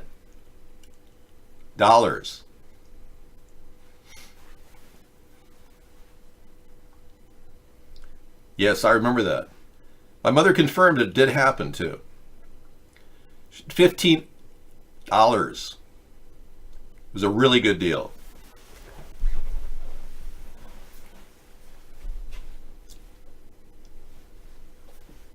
Yes, she worked for aerospace. She helped. My mother did. I can honestly say she wrote the original blueprints for the Saturn, Gemini, and Apollo spacecrafts. She was the stenotypist, executive secretary that did all the cross checks. She teamed with another group of a couple women at one point, but they were drawing up all the detailed mathematics work, physics work. She had to do all the specifics and couldn't make an error. So while I was inside of her, she worked 9 months all the way to the end of her pregnancy practically. So I did get a lot of nuclear science information in vitro. No, my mother was not involved directly with the moon operation. Remember, the moon operation was a go until they decided the Saturn couldn't make it through the Van Allen belts. Then they had to retool. It took about a year to decide whether they were going to get through those Van Allen belts or scrub the rockets, which they decided to just, the booster rockets idea really worked well. And no, I'm serious. And after that was deployed, then you can take it from there. Did they do it in a studio, or did they finish the job and get us all the way to the moon and land and all that fantasy stuff? It's a moon landing after all. No, my mother taught me through my pregnancy, through her pregnancy. Sure, I was learning on the go. Right, I've been learning ever since I was conceived. My being, my embryo, my zygote. When the gametes met and made the zygote, I was formed as an embryo. Well, we've had a great wasteful show tonight. This is one of the better ones because I like just, wasting time on a wasteful Wednesday. It's fun. Yes, my mother and father believe we went on the moon. I believed we went on the moon all the way up till 2015 when I realized other things. Sarah still believes we went to the moon. I'm good with that. I don't mind you guys believing that. That's perfectly okay. I don't expect you to believe what I believe. I'm not telling anyone, believe as I do. I really am not. I'm letting you come up with your own decisions. I don't have a Confederate pistol, nor do I show weapons on the show. No, I was never, I didn't eat my own placenta, if that's what you're saying.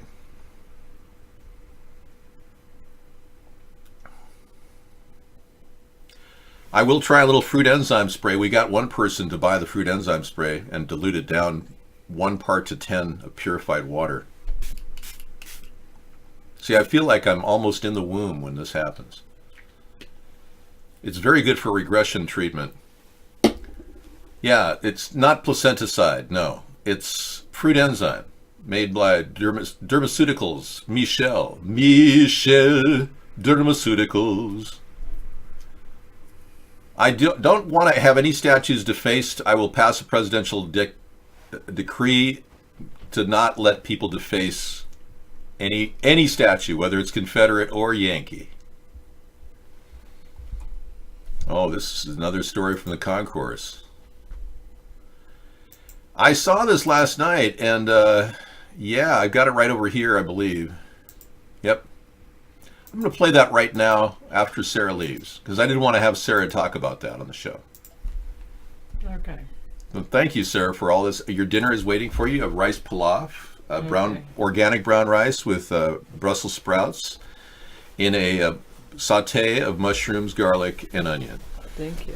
With chicken breast from the fine collection. Yes, at least David believes the moon is real. He doesn't think it's a... I'm not a flat earther, no. Of course not. No, I just don't necessarily believe we made it back and forth, and because I would be going back all the time and doing mining on the moon right now. If we had gotten there in the early 70s, we would have made sure mining would be on an aggressive plan. Have you ever had an independent voter approval poll? Yes, I have. To gauge your potential support for president. They say I have an 87% approval rating among the American people once I'm allowed to explain myself. Otherwise, I have no approval because I don't even have any airtime talking to the American people. But the world gets to see me on a nightly basis. Dinner is more important than the silly Monty Hall problem. I agree. But she was fixated on it, and I don't really want to take people away from something they enjoy. Bingo, you've got a trailer for 2 girls that wander away from their house to meet the president? Okay, that sounds exciting. It is unheard of. It's my winning personality. I'm not too aggressive. You see how I'm a soft-spoken person, really, although I can ramp up and get very insightful and direct. but I try to keep, pretty even base to my communication style. So that's one of the reasons why I think I can fit in between the left and the right and communicate to both everybody at the same time. Do you see those pictures? I heard the flat Mars theory. I have not, no. Not Lizard. Oh, good, you're here. I don't know if I have any native ancestors specifically. I do know that my mother said that we had an Algonquin Indian grandmother about 8 generations back. Jewish? No. I don't know of any Jewish background. I have always believed that, family is what family does. Now, if you're Jewish and you're a practicing Jew and your family's been Jewish, and everybody's been doing this for centuries, then you're probably Jewish. Okay? Even if you're Ashkenazi. But if you've never been a practicing Jew, your mother or grandmother or great-grandmother or anyone was a practicing Jew, I've never been related to a practicing Jew in my life. Some people split off and do things, though. They have, an interesting tour, like Sammy Davis Jr. decided to try to become Jewish. It's a good suit. Yeah, it is. And it's the $1 million tie that I bought for $3 at the thrift store that really sets it off. Yeah, I love it. It's a beautiful Made in America tie made by a company called Broletto. Broletto, made in the USA. Broletto. I'm going to look them up. Broletto. It is a 1 L to a T. It look like an Italian company there. Nordstrom Rack, Broletto. Wow. So it's a Nordstrom product. They service the whole line of clothing, Broletto clothing. Made in the USA. I was quite shocked. So that Nordstrom's Rack must have done it. Yeah. Interesting. Broletto ties. Pocket squares. Nordstrom Rack. There it is. Yeah, so it's a Nordstrom Rack thing. It's probably a strike off of the... No, none of them like this one. Wow. Huh.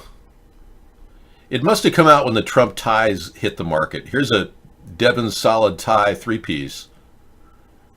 Only 2 left. See, the solid ties are really moving. I was lucky to get this one. Okay, did I waste that time appropriately? Good. I don't know if people are required special treatment in the slammer. I mean, they get a holiday synagogue, I believe. Everyone's given the ability to worship their deity. Francis. Hello, Francis. What can I do for you? Hello. We're doing good, Francis. Is this first time you've ever called? I'm enjoying the show so far. Wow. Well, you sound a lot like Mad Dog. He talks just like that. You from Alabama? I'm from Alabama, but we got a lot of niggers. See what I mean? Every single night. I've got sneakers in my house too. You know, when I keep my sneakers in the corner of the house, they tend to, not get used. So you got to put your sneakers right there in front of you. So you use them and make sure you use them. Otherwise, some Sponheim, come clean. You're the head of the Illuminati. That is ridiculous. I would never have been accused of such a thing. After all, I would have to look similar to one of the Rothschilds to really be a Rothschild. And then it would be difficult for me to run as a Rothschild, in that you would probably not like me, being I would be so rich. Like Jacob Rothschild, for instance. Brilliant man. Truly, and certainly award-winning in so many ways. But for me to actually fit into the face of Jacob Rothschild would require me to actually have hair plugs and provide a different attitude completely. My dermal abrasion would cost a fortune to look as good as I do. And I don't really think that people would believe that I am Jacob Rothschild. Ha ha ha ha ha. Oh ha ha. Ah. Oh. Oh. All right, moving on. We have other things to talk about. I'm wasting as much time as I can. Thank you. It's a crime to lie to Congress, but okay to lie to us, because the simple fact is any candidate for office is legally able to, under FEC law, to lie, but cannot withhold the truth. There are specific definitions that are skirting a fine line between lying and withholding the truth. Now, the truth is Donald Trump paid off Stormy Daniels. Whether that's an FEC violation or not, that's a court will have to decide that. David, was that a premonition like that you had the movie? I have a lot of bad vibes about movie theaters. Sure, I don't go to movie theaters. Ever since Abraham Lincoln was shot in a theater, I've been hesitant to go into theaters. Way back in the 1860s, we were... How do you respond to people that cannot trust someone running for president who says they remember being poked by a doctor when they were in the womb? Well, I mean, I have prenatal memories. Is that a bad thing? I mean, do you want me to lie about it and say, oh, I would never had a prenatal memory? They say that people with my level of intelligence have memories as far back as birth, but prenatal, that's pushing it. Well, assuming the human language was forged in our brain through instinct, if you read Carl Jung's archetypes and study his theories about the origin of our mind, you would believe that we are instinct-based primarily, just like an animal. Yeah, it's very interesting. You instinctually want to get involved with this woman who is a robot, because all those indicators point to, your desire for sex instinctually. Prenatal, not pre-anal. You're a pretty weird guy there, Egghead. Hey, we're going to say goodnight to Denaro. Thank you very much, Denaro, for your excellent work on Saturday Night Live. What is about? We have new information about Russian agent Miss Butina.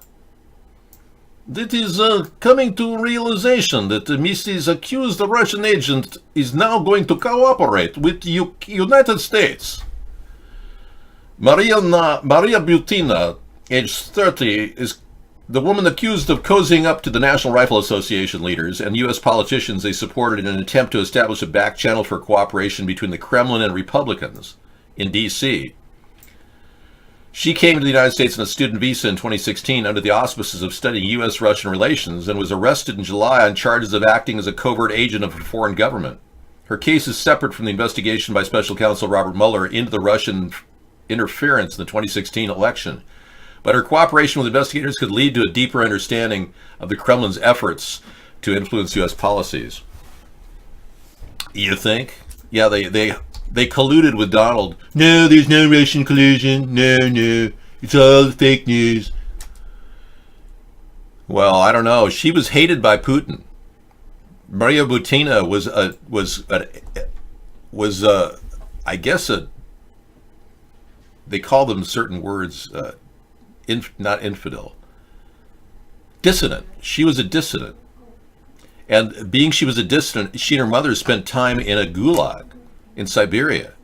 Well, Putin actually saw her as a viable agent, and he just sent her out here on a whim. That's what we believe. Yeah, and anything to foil our political system any way they can. And they found the weakest link were stupid Republicans that lack money. And so Donald was ripe. And so were all the other Republicans out there. They just like money. Yeah. We have a real national security risk because of all the greedy people in politics right now.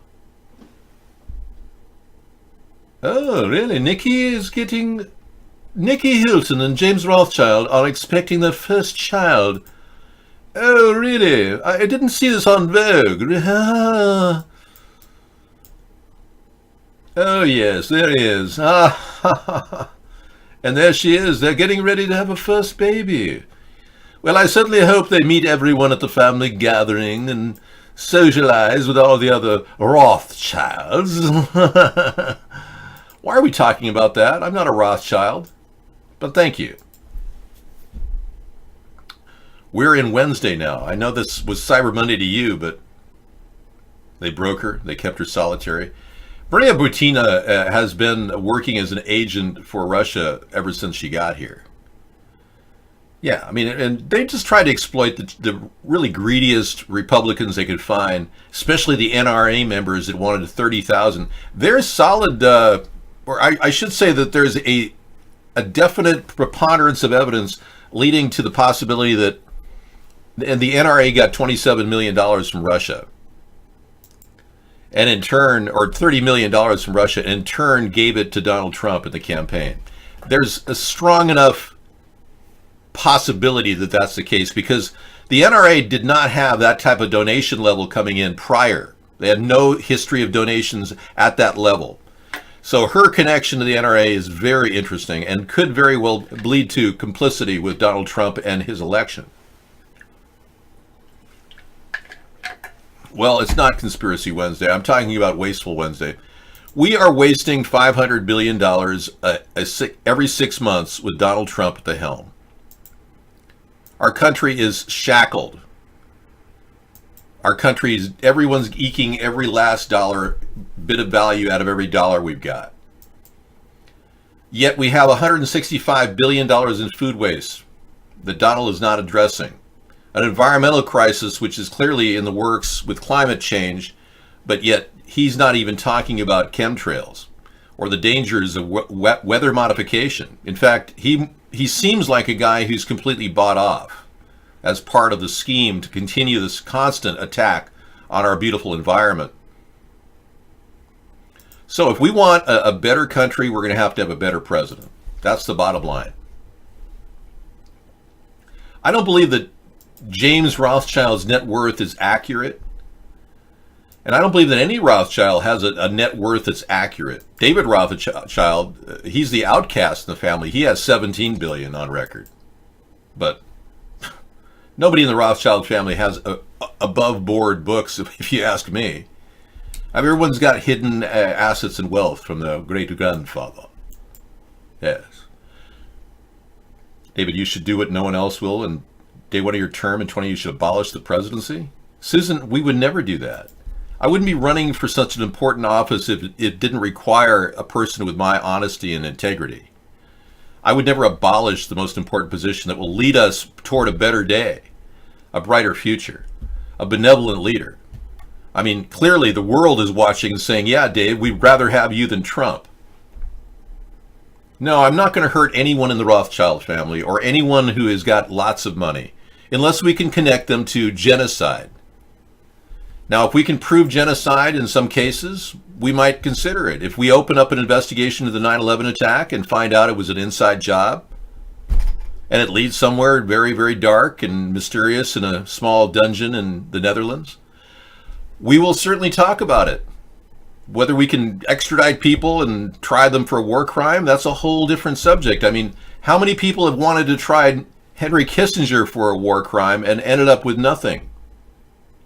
Countless people want to get Henry Kissinger arrested, and he's like, what, 95, 6, 8? He seems like he's so old, he's...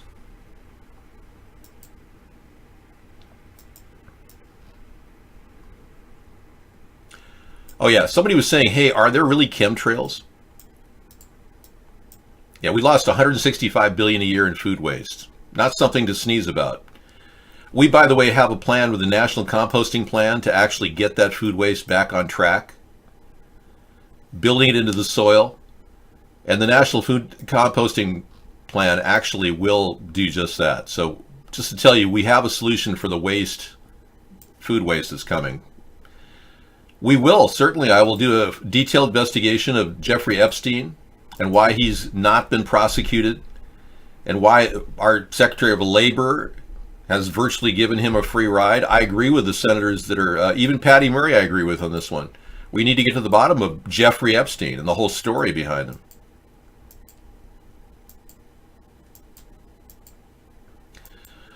Why abortions are not outlawed? The real reason is tax revenue. So the government is making money on aborted fetuses? I don't know what you're talking about. Explain that, lulz.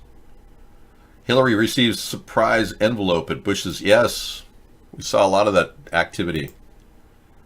We have a couple of angles of this particular interview. Hang on. Right. I want to talk about these tanks real quick, but I'm going to get to that a little bit later. Sorry. Yeah, here's a picture of Hillary getting a secret envelope at the George H.W. Bush Memorial.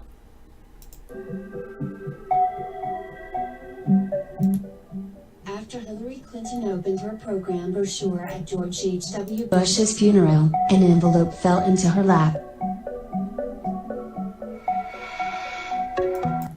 Okay, here's another angle from another angle video.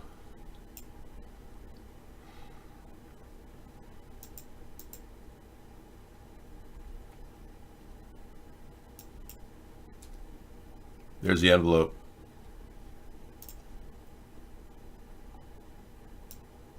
She's looking at the envelope. She's opening the envelope. Does she know what the envelope is?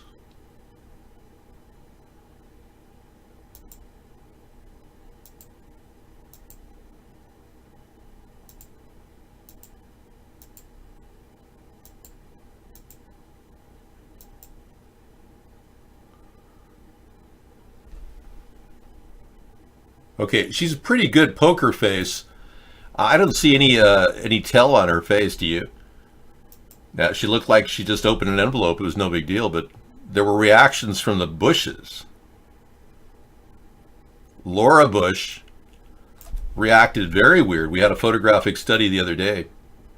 Yeah. It couldn't be a picture of Michelle's penis. No, that's ridiculous. Nikki Hilton with her husband, James Rothschild. Oh, are we doing a Nikki thing? Hang on, we've got a wild chat attack from the Geisha girls in Osaka, or is it Tokyo? Okay, I'm detecting language. They want to sit on my beep, beep, beep, beep. I will not respond to such aggressiveness from you Geisha girls. I'm excited to see Dave, Geisha. Beep, beep. Wow. You know, I can't really, I've got to actually mute my own Geisha comments from the Geisha girls. I know. It seems like they're after me, and I've already been taken, ladies. I am a one-woman man. You know that. I'm translating your statements. Please don't accuse me of sex chat. Thank you. Tokyo's big on social websites now that Japan has allowed some internet. Good. Well, we need more and more people spreading the word about America's third party, that's for sure. So the National Composting Plan takes food waste from the garden, from the back of stores, from restaurants, and puts them in the ground with soil. Real simple concept. No added chemicals, no preservatives, no toxins, just good old-fashioned soil and garbage. But good garbage, not plastic waste. I know. Not a double standard, no. Look, if you want a Geisha girl, Howie, you're going to have to move to Tokyo. It's a very high standard of living. Good luck. I'm sure an American man can experience the Geishas up close and personal if you really want that. Ladies, do they have accommodations for people, lonely, incel type kind of guys that claim they can get laid anytime they want? Like Howie? These are real women, man. I'm not trying to set you up or anything, but you see, yes, definitely. See, Howie, you'd have a place with a Geisha. David, can you tell us about the premonition regarding the Pacific you had? I didn't have a premonition about the Pacific. David, you were on the news. That was not my choice. And that was not good, favorable news. Yeah, what happened? I didn't get a premonition on the Pacific. Were you making this up? They talk. You just have to learn their language. I met a man who loved Japanese women, and he was a kind of a classic loner kind of guy, but he literally spoke fluent Japanese, and he was dating a couple Japanese women at UCLA, and he said that he had this huge problem because the families did not want to accept him. And that was a long time ago. Maybe things have changed. They never found the guy who swatted us. No, I have a feeling I know exactly what happened, but I can't tell you. I believe that this was much more complicated than just some kid calling. That much I will tell you.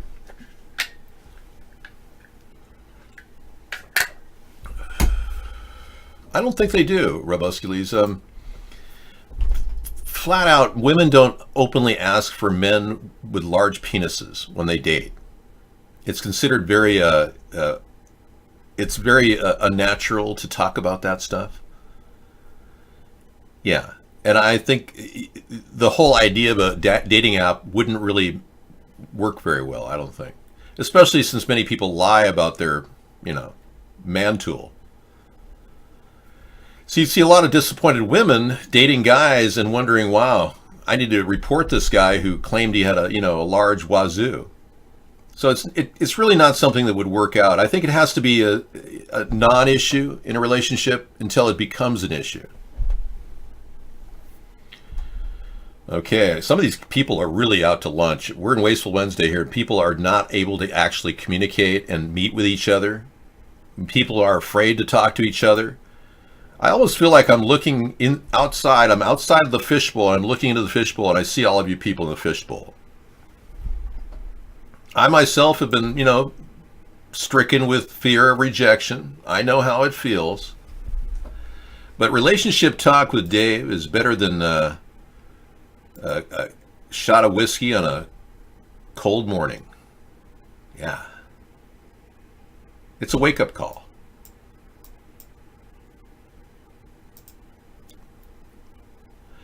This is a guy who painted all these pictures on different types of drugs. Isn't that interesting? Every one of these has a different drug associated with it. Except for the direct energy weapon. Sorry, that was thrown in the mix. Yeah, no one wants to talk about directed energy weapons. Just like no one wants to talk about chemtrails. But yeah, these are all on certain drugs. This was butylone, GH7 or GHS, something like that. He drew all these things while on drugs. This is the same artist who did all this. Codeine, that's what he drew on codeine. I don't take drugs. Now, I don't think, maybe there is a date rape drug. How do you draw a picture with THC? That's classic. That's got to be the most classic picture of all, I think. All right, moving on. We will also include the digester for hempoline, and we will buy your leaves when we legalize marijuana across the country. So many of you will have leaves you want to know what to do with. We'll take them at the National Composting Center. Very low cost, but still the leaves will not go to waste. We'll make it hempoline out of it, or CBD oil, or both.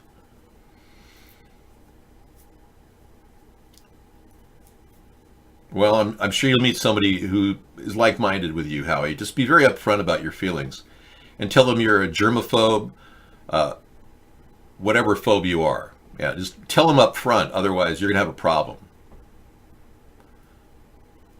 Dave, you missed it. Ben in Idaho in a day sleep cast and a night sleep cast all day, same day was awesome. Don't talk to me about Ben in Idaho. Thanks. France, terror attack is fake. Israel connection revealed. That's interesting. I'm beginning to wonder. What's up, everybody? Matty D here. Wednesday, December 12th. The reason I begin to wonder, remember the first shots we had of the French mini revolution they're having over there with the Yellow Jackets? Remember I showed you one of the guys that was a cop that was being beaten up by the Yellow Jackets? He was also being assisted by the Yellow Jackets, so he was being picked up and kind of carried along. It was like an act. I spotted that right away. It was like these were actors. It was very strange. So we're going to be talking about that 10-minute video tonight. Very good. 2018, and now it's up to 12 wounded. First they said 4 dead, now it's 3 dead.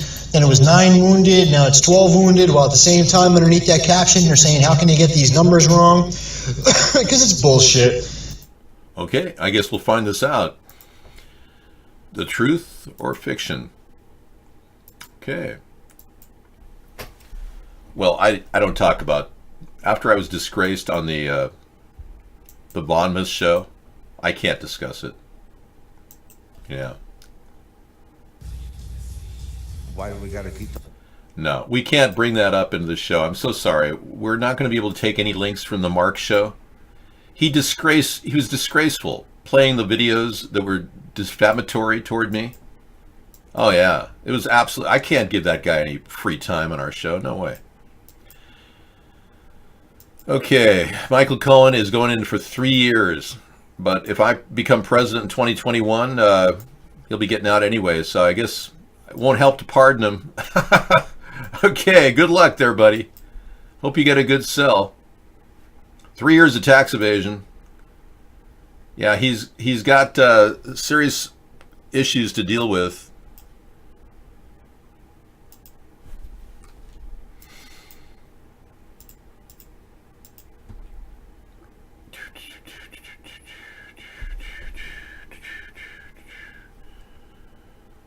Last night I was doing impersonations of Brienne of Tarth. It was fun.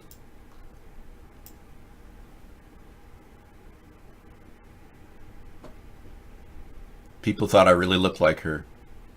I really don't know if I do. Although it is kind of freaky. Sorry. Well, I don't know. You can buy $1,000 day trips. If you have a lot of money, you can buy penitentiaries that are really cush resorts. They have penitentiaries that are like $1,000 a day that only the ultra wealthy go to. I have her hair, really. It's wonderful. That's one. Well, thank you for sharing. Yes, she's a I've never met her, but I'm sure we'd have a lot to talk about. Be like looking in the mirror and seeing a female version of yourself. Thank you, Brienne, for all the work you do. Imagine me on a speed date with Brienne of Tarth. Not that I'm involved. I mean, not that I would do that, but they say people date the kind of their own look. Yeah, that's common. There are people out there that, there's a person out there for everybody.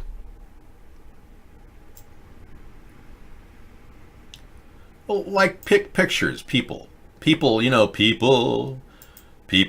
who have faces. People are people in general who will find somebody, like, let's see if we can find a funny face. Like you might find a person who looks like this guy. Yeah, there's a gal out there for this guy. And even though, he kind of looks weird, maybe you can explain this. How does someone on a $190,000 annual government salary accumulate a net worth of over $26 million?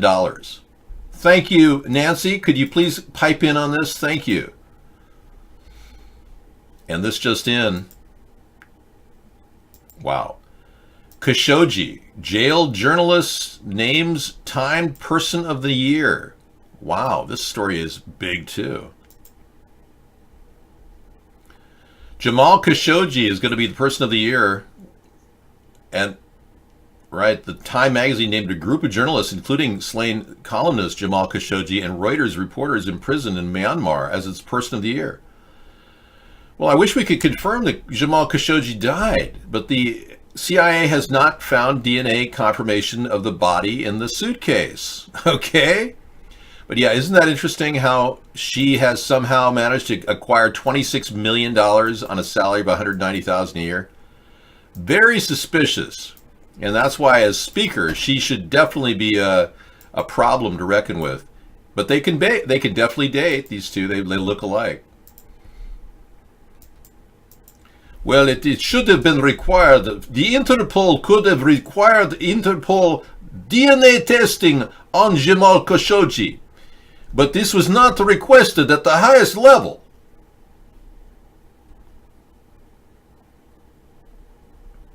Was Amschel Mayer. Is an in-depth study of Amschel Mayer, James Rothschild murdered by his own family. Wow, that looks like a good video. I'll play that tonight. Wow, that's wild. Hey. You're bringing too many links too fast, man. More on the Rothschild family. Okay, I'll add that to our list tonight. Thank you very much. That's better than the other one. The other one didn't play as well. But thank you so much. It's been a wonderful time sharing, talking about the Rothschilds. Yes.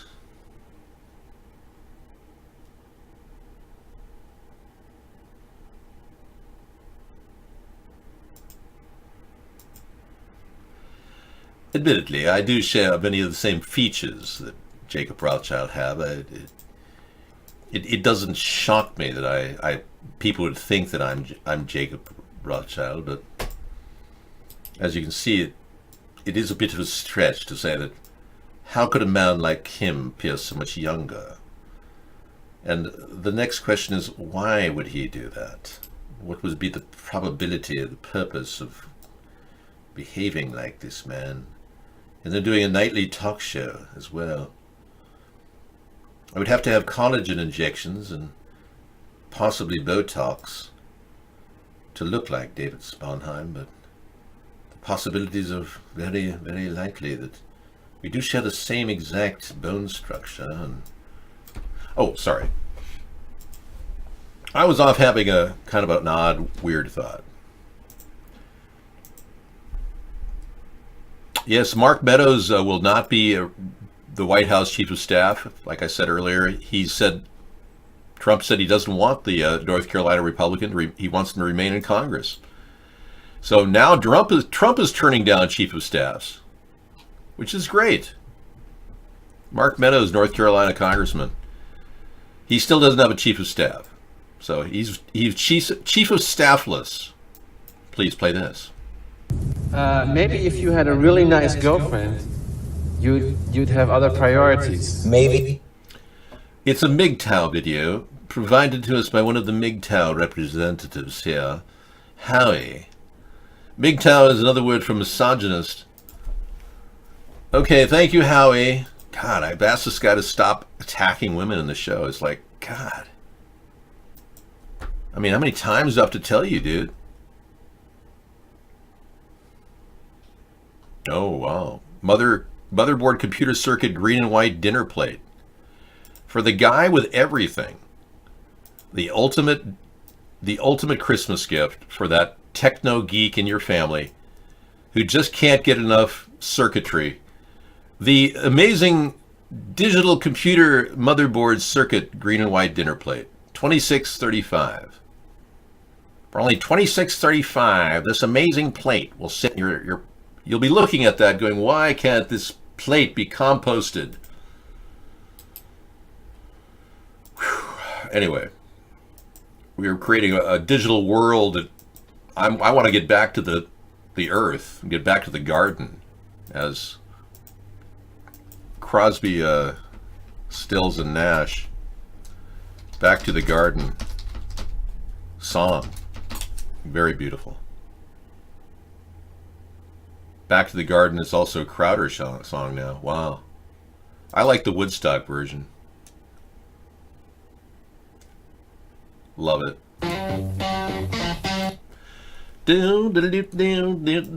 Back to the Garden coming up later tonight. Anything. I'm talking about bringing nature back. I don't care how we do it. We need to get back to nature. And if this country doesn't realize that soon, every idea that we have for the betterment of our country will be ruined with healthcare problems, and we'll all get sick and die. I don't see what is more important than health and all the people that are suffering without a house. We are heading into a mini ice age in about 250 years. For some of you who will live to be 250 years old, you need to start worrying now. But those of you who don't plan on living to be 250 years, you really don't have to worry about the coming ice age. It's also a Republican buzzword to counter the greenhouse effect, which seems to be the Democratic buzzword. That and climate change. But neither one is talking about the endless chemical drops above our heads. It's pretty sad.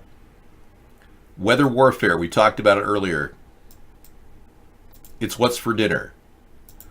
Yeah, we don't have a shot in hell of stopping these people if their plan is to destroy us using weather warfare or weather modification. So we have to get ahead of this politically.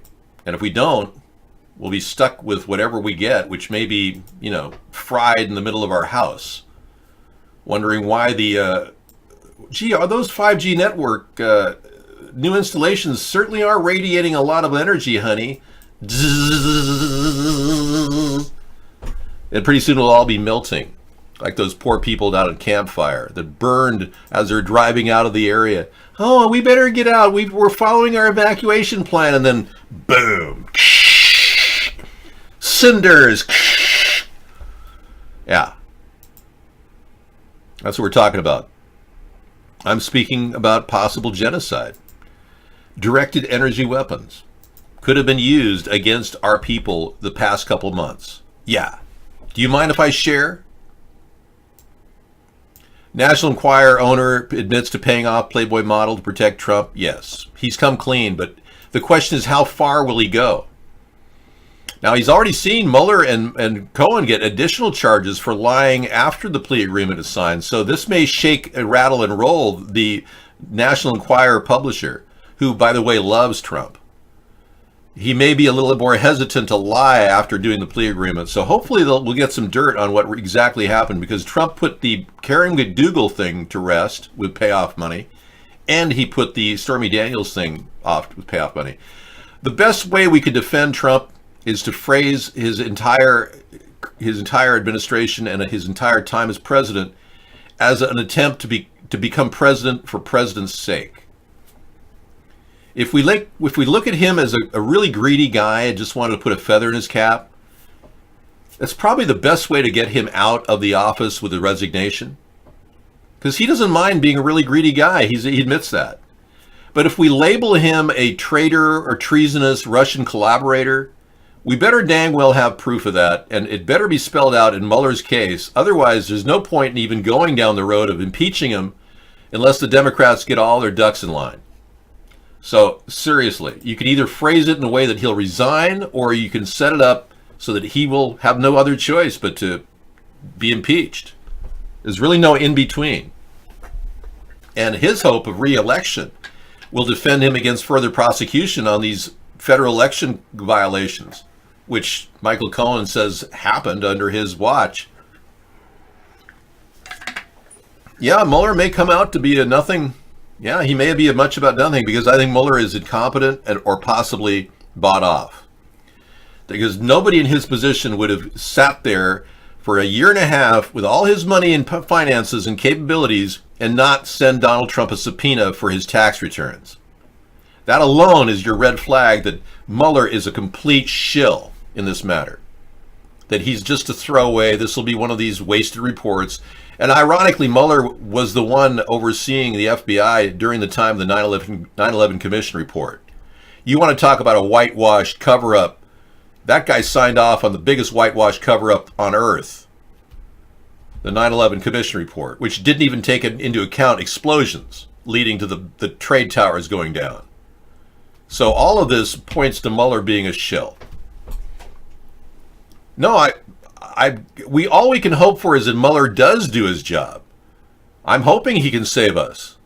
You don't have to be confused. Believe me, I want Mueller to do his job, but he's not doing his job enough. That's my point. Thank you. Pink Floyd rewrote one of their songs for Donald Trump. All in all, you were just another prick with no wall. That's pretty funny. Sad but true. Well, what about Barbara? Barbara Streisand, she did a really good job of Barbra Streisand. Barbara. She rewrote one of her songs in an entire album, and a Trump album, yeah. Her song on YouTube, I'll play it later. It's Don't Lie to Me. Official audio. Yeah, we'll play that after our show. But she did a really good job of laying it on the line. I mean, this guy has been lying so much, and all the Democrats who are solid Democrats are saying, yeah, this is ridiculous. But they also know in their hearts that Nancy Pelosi's lying through her teeth too. So the Democratic Party is ailing from within. It's becoming more and more irrelevant as time goes on. But here's her song. I'll play it later tonight. Yeah, she's terrific. If you're telling the truth about all in all, you're just another prick with no wall, that would be a funny lyric.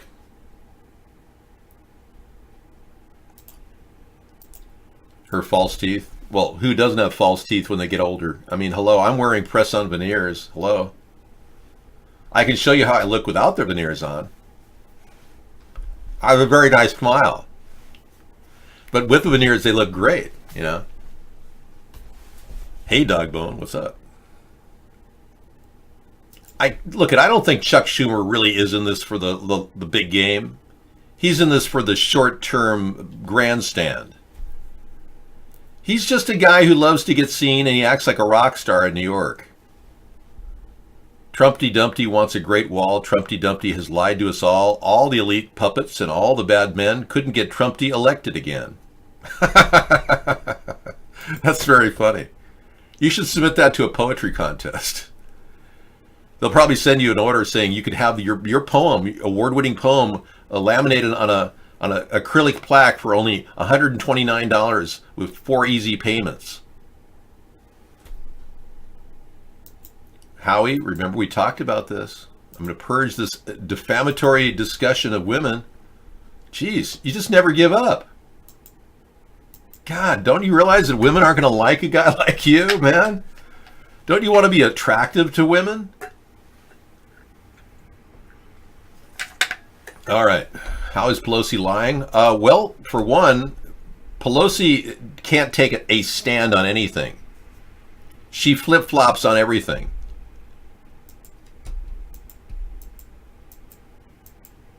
Yeah, the Oval Office standoff was epic.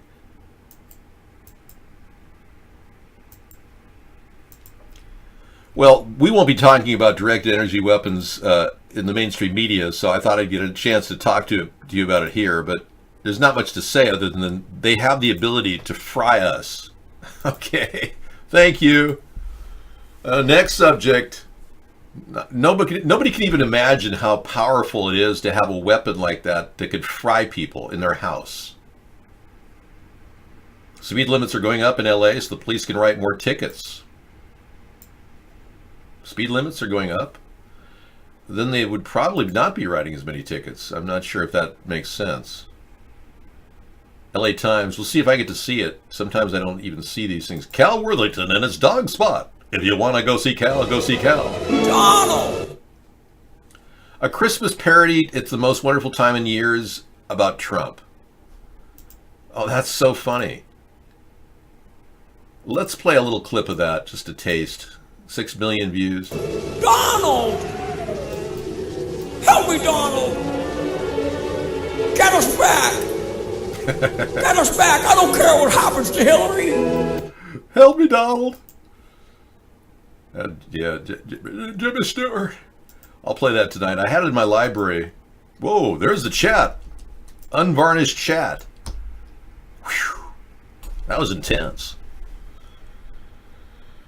Okay, I got to clean some chat activity out here.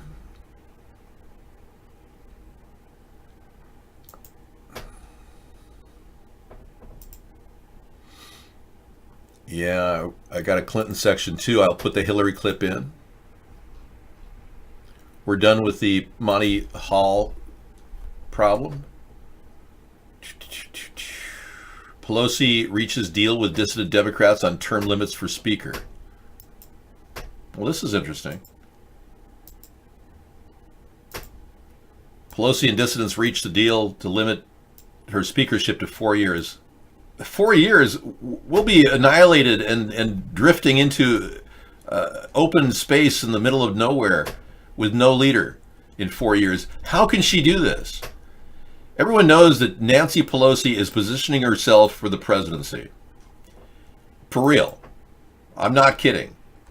It's crazy, but if Donald Trump and Pence are impeached on the same note that they both were involved with the Russians, we're going to see Nancy Pelosi moving into the presidency. This is a sad world we're living in, folks.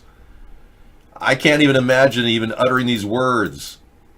To even have to utter these words is absurd. She is obviously one of those people secretly on Alzheimer's medication. I mean, hello? Okay, what do you have? Our plan is working. What's your plan? Obesity rate is at an all-time high. Childhood poverty continues to decline. Okay, people are eating more.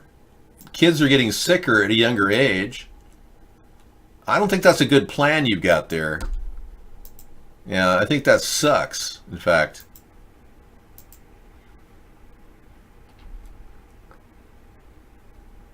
This killer opioid could become a weapon of mass destruction. Somebody says fentanyl is super dangerous. Check this out. They're saying it would only take 118 pounds of fentanyl to kill 25 million people. Wow. That's how much of the powerful opioid painkiller Nebraska State Trooper Sam Wardison found in April when he stopped a truck marked U.S. Mail, swerving onto the shoulder alongside Interstate 80. Rolling up the trailer door revealed an empty hold, but just below a refrigeration unit behind a plastic panel secured with mismatched bolts, Mortensen found 42 brick-shaped packages weighing 54 kilograms full of fentanyl. The drug is so potent that even a small amount, the equivalent of a few grains of salt, can be lethal. Wow. It was hidden under the back panel of one of these vans. Can you believe this? Wow, this guy was we need to outlaw fentanyl, folks. Congratulations, buddy. I'm glad Trump shook your hand. That's great. Wow. Look at that. Yeah, we need to outlaw fentanyl. Yeah, we could. I mean, she could move into the presidency. She'd be babbling the whole time. We played video of her last night. She makes no sense. She is an unfolding case of Alzheimer's. I think we have to insist that she get checked out, even if she's Speaker of the House. The Democrats need to verify that she's physically able to be Speaker of the House, not just set a term limit of 4 years. That's ridiculous. Okay, we covered this story earlier. The incoming New York Attorney General is planning a wide-ranging investigation of Trump and the family. Just elected, Letitia James, who takes office next month, tells NBC she will probe real estate deals, the Trump Tower meetings, emoluments, Trump Foundation, and more. Yeah, definitely. This woman has definitely got a real issue going on, looking into the Trump legalities when he was running in business, and still is conducting business in New York. Any potential illegalities involving Trump's real estate holdings in New York. In June 2016, Trump Tower meeting with a Russian official. She's going to be looking into this too.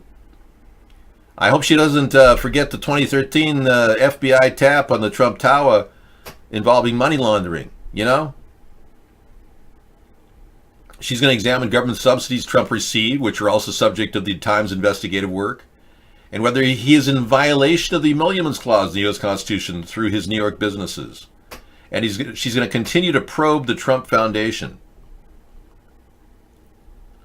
Wow. Definitely has a thing for Trump, doesn't she? Yes, the woman her name is Letitia James. That's right. All right, let's move on. I'm coming from you to you. Hell yes. Yeah. Stormy, I don't think Stormy ever presented the telltale dress that she said that Donald had a little thing on. That's just a lie. All of these things are lies. Trump is going to probably have a recording like right next to his room whenever they come to talk to him. It just hit the button. Yeah, it's a lie, it's a lie. It's all fake news. It's all fake news.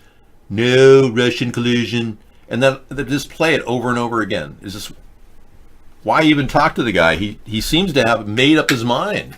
Everyone else is lying and it's all fake news.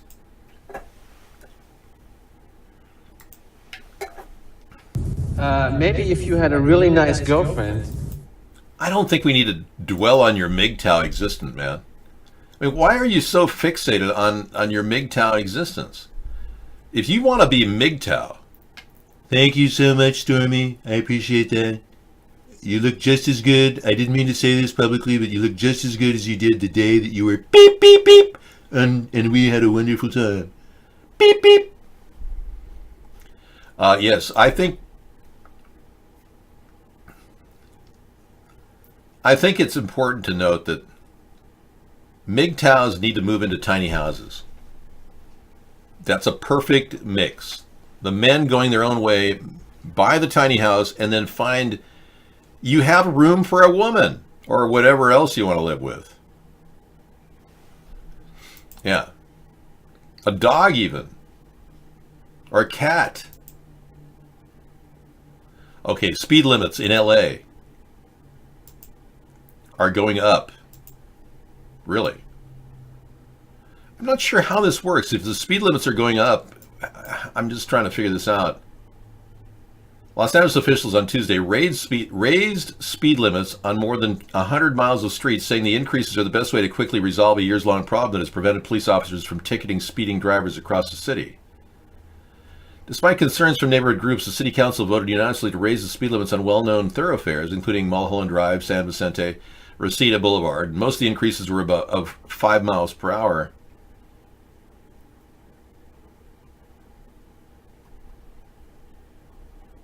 I'm trying to find out why. Raising speed limits is a bitter pill, particularly as the city struggles to reduce deaths and traffic collisions, city officials said. But a California law designed to protect drivers from speed traps leaves the city with no good options, they said. We are stuck with not enforcing speed limits or raising them, said. The wave of speed limit increases Tuesday draw scant feedback from neighborhood groups, in part because the changes happen relatively quickly. Some people are concerned that the limits would rise, but the speed enforcement would not. The speeding tickets written by LAPD have been dropping and going up recently, ticking up.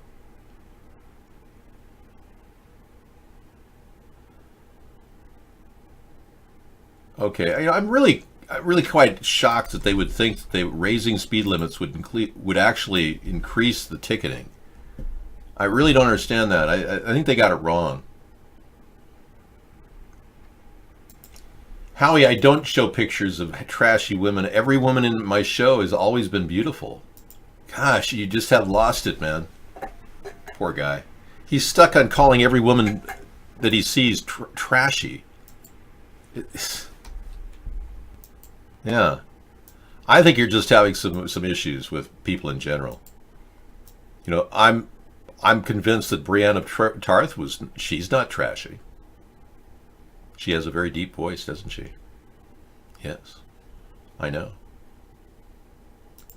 But yeah. Brienne of Tart. You're right, Super Saver. You know, you'll be going to every single time you doxed us. Or no, you didn't dox us, you just threatened my life. Every single time you threaten my life, that's a 5-year prison sentence. So you're looking at least 750 years in penitentiary when you get arrested. Yeah. You don't think I remember these things? All the transactions that went on online, including your VPN, have been recorded for 18 months. The NSA can tap into these things. So I think you may want to, get associated with either moving to Venezuela where they don't have any food, and they'll give you, the ability to hide in some jail cell, or, spend the rest of your time eternity in prison, Supermax. I can play Miley Cyrus video. Which one do you want to play? The new one? Oh, you're already in Ecuador, so you don't care. I knew you did something with all that money you made. I know. I figured you took off with you made $1 million, right? He moved to Ecuador, everybody. Unreal. All right, we got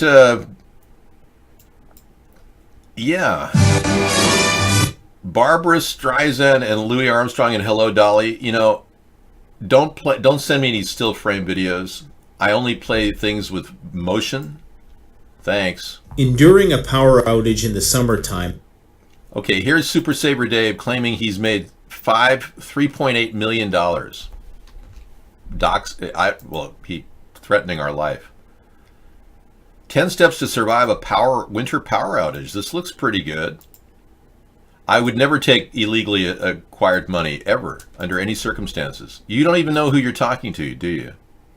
Well, at least we had a chance to talk, and you can think about this when you're in Supermax the rest of your life. Because we'll extradite you from a country like Ecuador. Just a matter of making a good deal. Yeah. 10 steps to survive a winter power outage. Has its share of challenges. However, enduring a power outage in sub-zero temperatures could prove fatal in a much shorter period of time for the unprepared. Well, we will be getting prepared tonight. 19 minutes of preparation. Preparation H. Preparation Winter. Preparation W. Thanks for that, Cal Worthington and his ThoughtBot.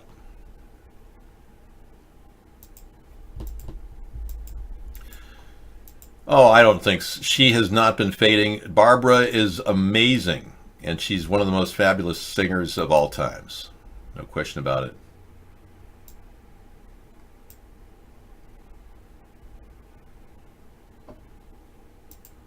Barbara. I'm just doing what I'm needed to do. You know, I can't do a show without remaining feisty. No, she's not old or irrelevant. In fact, with her youthful diet, Streisand is on track to live to at least over 100 years. She will eclipse even Doris Day, who's still alive. Barbara is a very, very, very wonderful woman. You should have more respect for Barbara. Chemtrails, Geoengineering, Orange County. Let's take a look. Oh, this is directly above where Scissor Fight lives. This is his video. Wow. Look at this.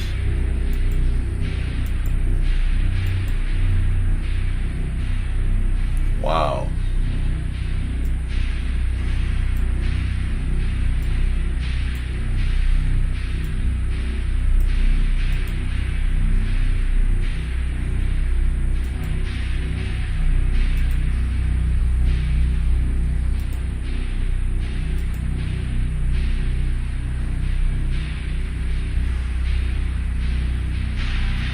Whoa, that's a big one.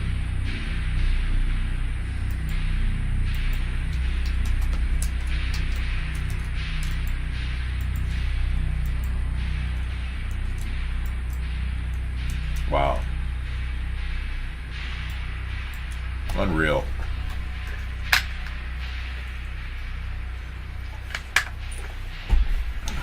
Yep. That's amazing. See how they blow out?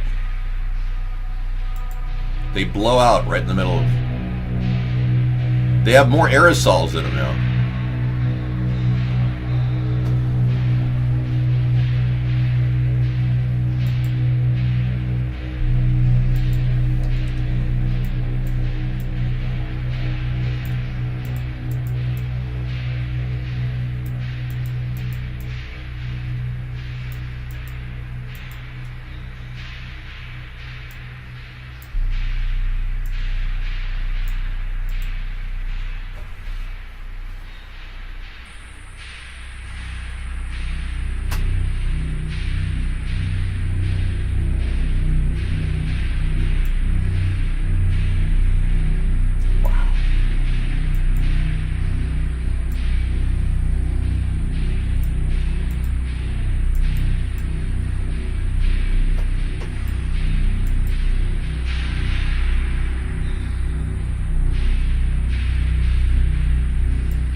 Great audio. Bless you. Bless you.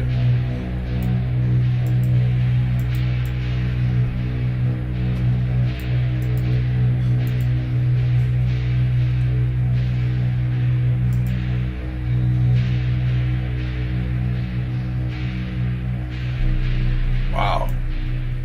You really closed in on the camera work there. That's great.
This is quite a picture you have of massive chemtrails over California, where Scissorfight lives, Orange County. Yeah.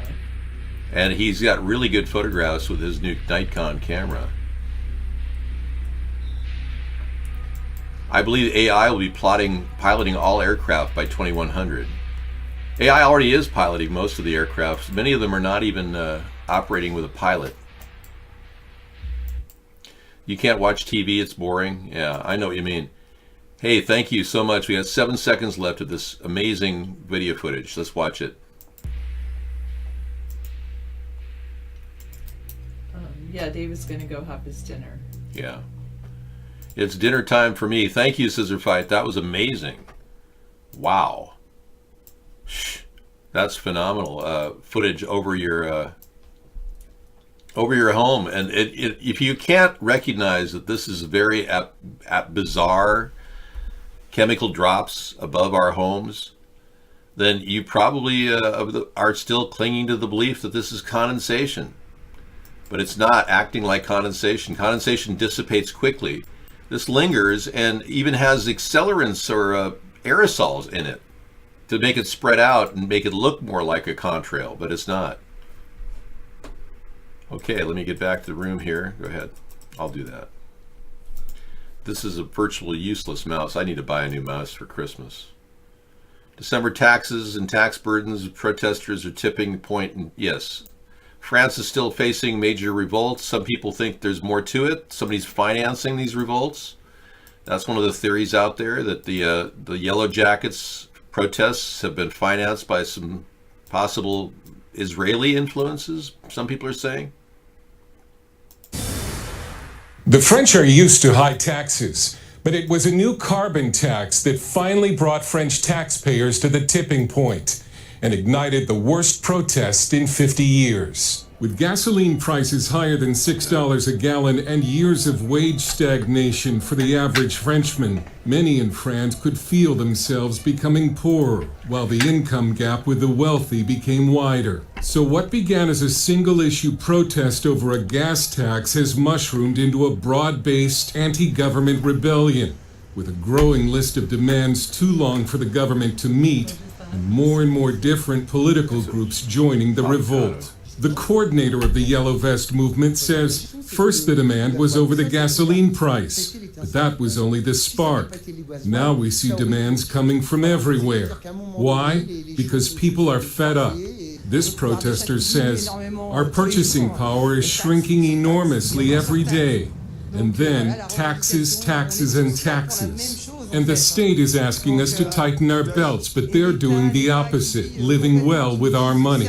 The breakdown of trust between the French government and these protesters is profound and serious. And with approval ratings that have dipped below 20%, many are now asking if French President Emmanuel Macron can survive.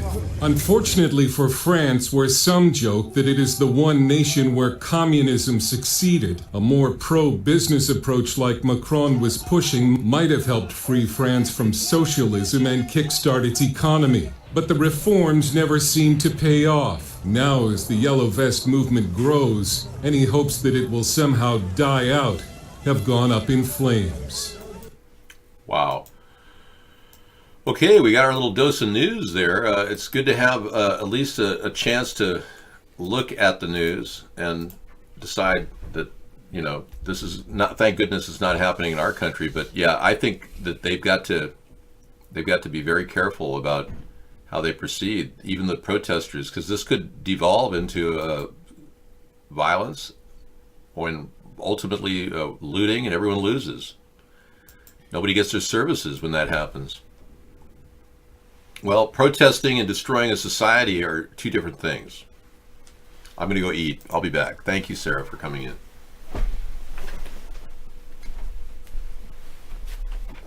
I'll take the phone, too. Thanks. Okay. No, he'll eat chicken and rice. That's what he'll eat. Chicken and rice and Brussels sprouts. That's what David's going to have. That's what he gave me. Pretty cool. Yeah, Bengalitis. True. Huh.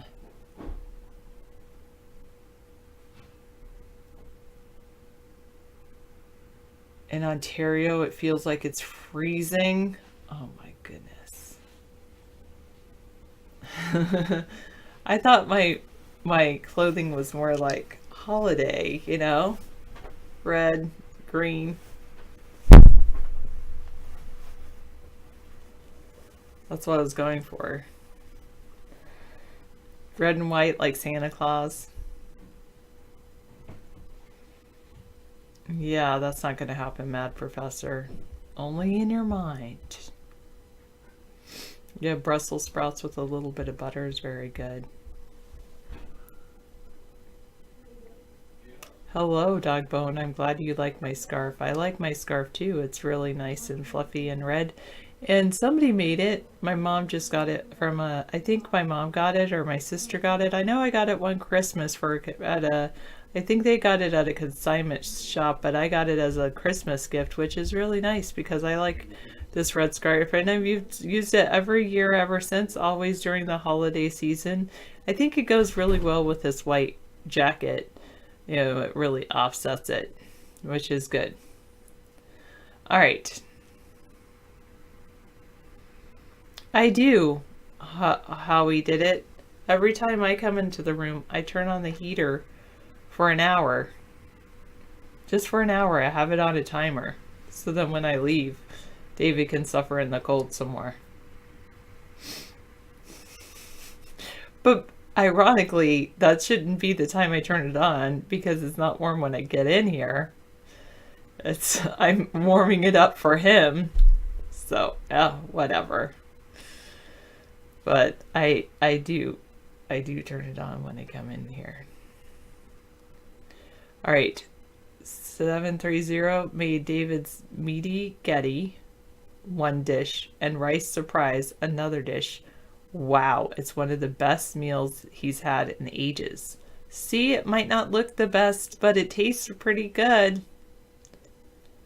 You grow out a beard for winter to stay warm.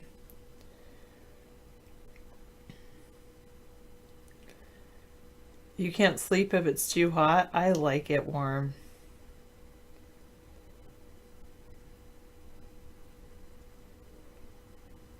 Oh, the walls around Baghdad's green zone are coming down despite the continued danger.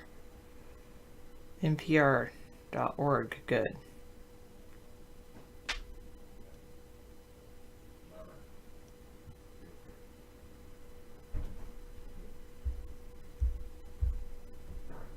Yes. You don't have to wear a face shield. Yeah. Anyway. Thank you, Busy, for wishing us a happy holidays and a Merry Christmas. And to you as well, and also a Happy New Year. I'm glad I get to spend some holiday season with all of you. It's the holiday season. Santa Claus is filling out his list. I don't know. He'll be coming down the chimney down. No. He warms up the rooms for me.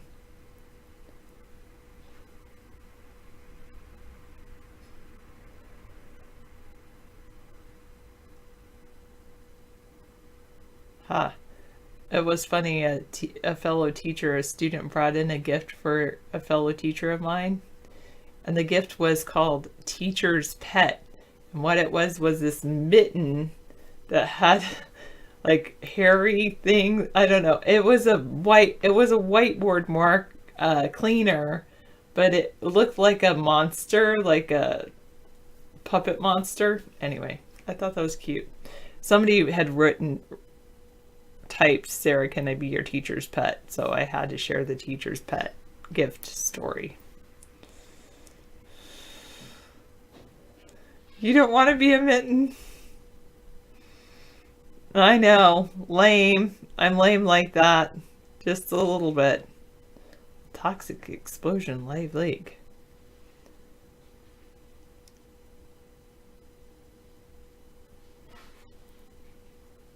Okay. Alright. Well, I'm glad I keep you all entertained. I think I'll check the news. What's in this news right now?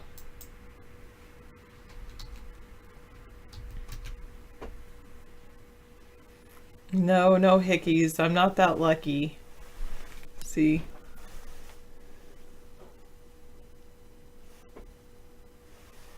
I'm not that lucky.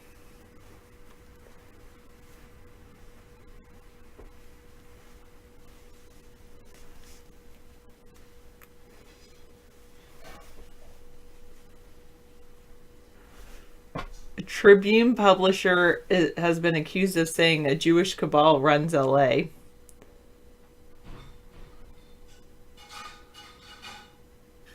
A Democratic representative would love to regulate content of speech. Oh my goodness. And media is going to face another turbulent year of change.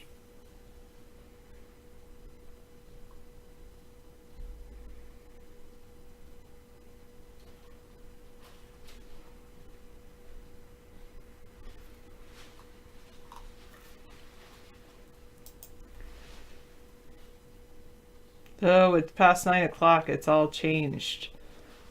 The computer does that red shift thing. It always throws me off.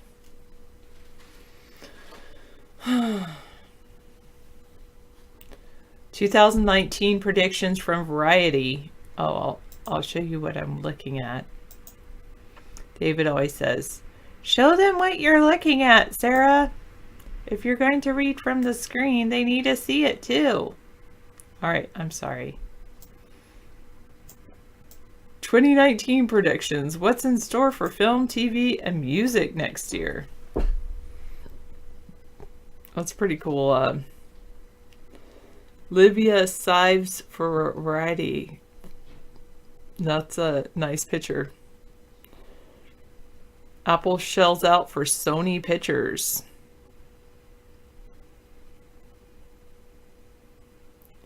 Buying Sony will give Apple access to a library that includes Men in Black, Breaking Bad, Jumanji, as well as the right to make more Spider-Man movies. Buying a studio is basically a rounding error for a company worth $1 trillion. Robert Downey Jr. says goodbye to Iron Man.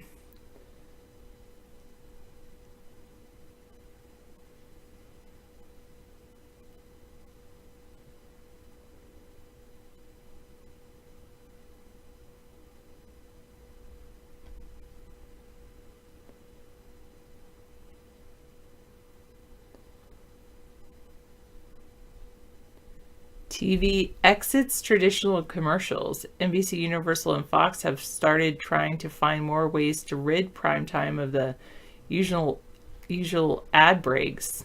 More TV networks are likely to follow suit as a new generation of viewers who have embraced on-demand streaming grow used to seeing fewer ads and sometimes none at all.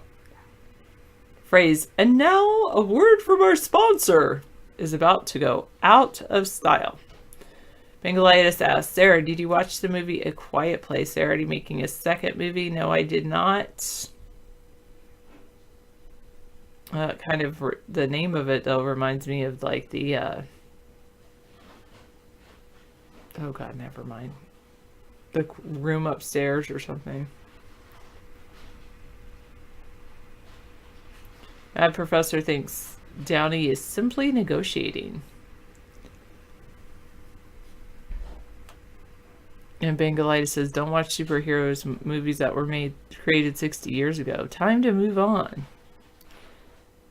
Digital media players are going to merge in order to survive. BuzzFeed, Vice Media, Vox Media, Refinery 29, Awesomeness, Mitu are among those laying off staff or freezing, or doing hiring freezes in recent months. Digital ad revenue is stagnant. New businesses fail to take off. A news startup, Mike, laid off nearly its entire editorial team. And then it was acquired by a company called Bustle Digital Group. BuzzFeed chief Jonah Peretti issued a call for the industry to engage in M&A. What is M&A? Oh, mergers and acquisitions, right. One combo that could be in play is BuzzFeed and Vox. Both are backed by NBC Universal.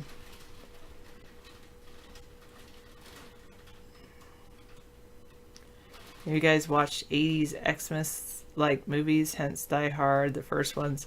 Oh, the Die Hard. My dad always likes the Die Hard movies around Christmas time. Adele makes it rain again.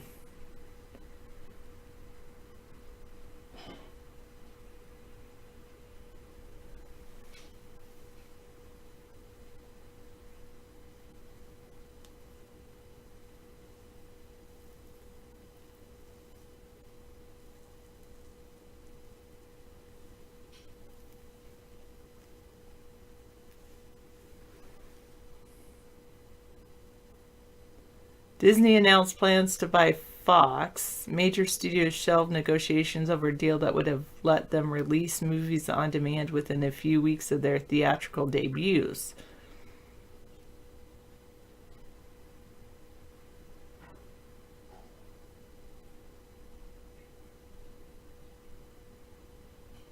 Warner Brothers and Universal will announce plans for early video-on-demand releases on a few films, and theater owners will cry foul. So we'll see what happens with that. Look for some interesting movement at both of Hollywood's Uber agencies.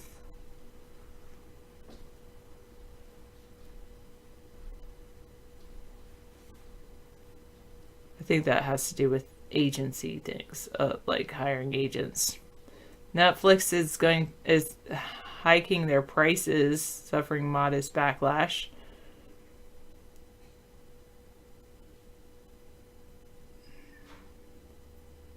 They're going to raise fees again later in 2019 in mature markets like the US to help pay for its debt-fueled content deals. Any price increase would spawn ire and some cancellations. Wall Street believes Netflix has runway to safely increase its fees. Its most popular plans, $10.99 per month, is lower than Hulu's ad-free $11.99 per month plan.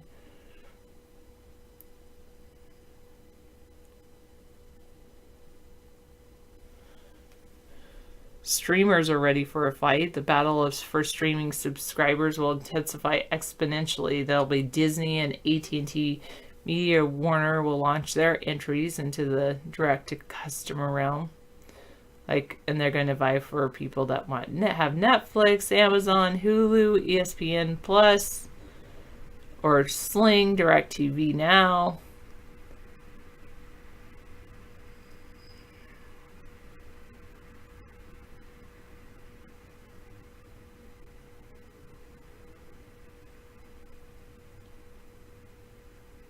All right.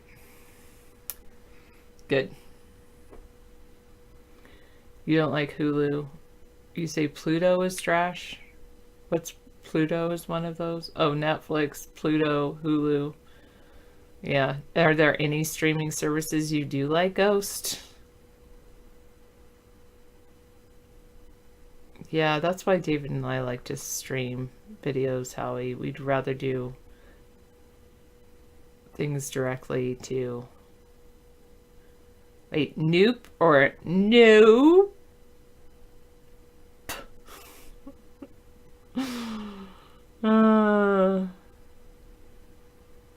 Howie did likes Russian streaming sites, okay. Does that help you learn Russian, or is it all in the US with Russian subtitles or something? I have never, Paulsbo I've only driven through. Port Townsend I've been through a couple times. I've went over and walked around Port Townsend twice maybe in the 20 years I've lived here. That's really saying something, huh?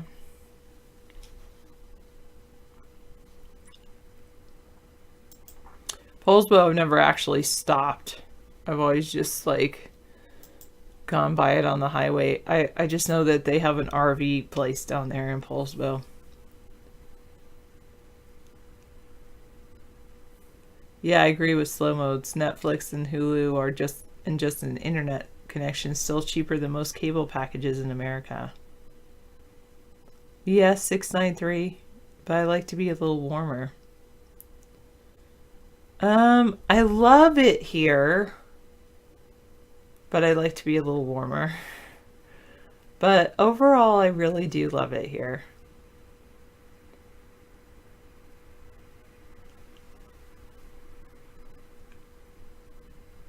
I have the heat up, it's on.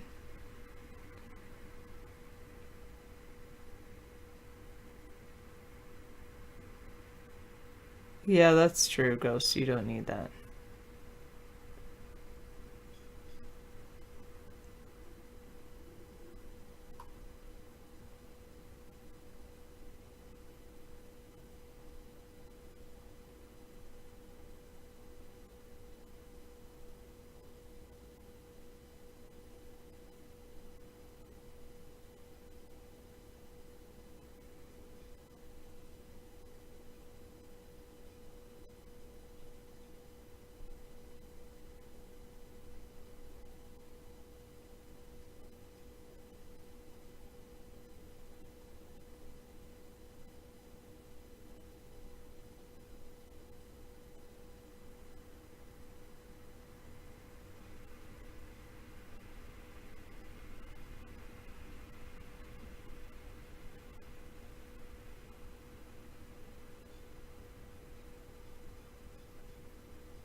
Okay, sorry, I was reading a thing about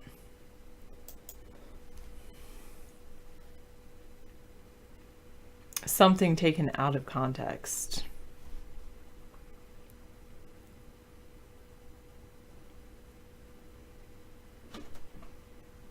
There's a killer opioid that they're saying that could become a weapon of mass destruction.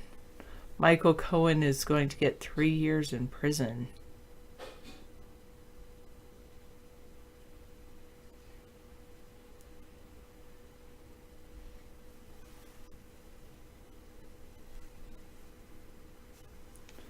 Debt is poised to hit 22 trillion.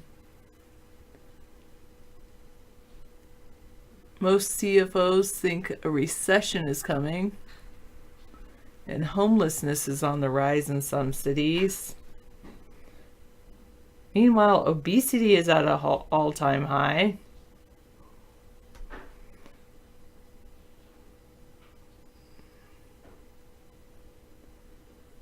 Oh, wow.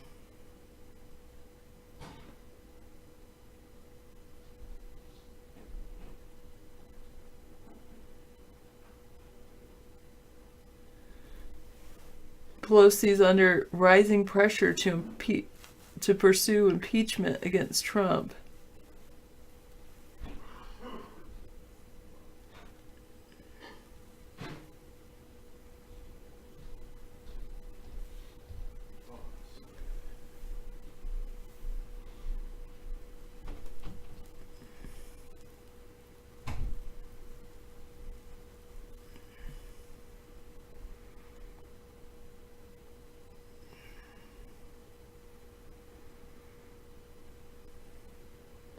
There's a big earthquake in Tennessee, felt in Atlanta. It's the strongest in 45 years. Wow.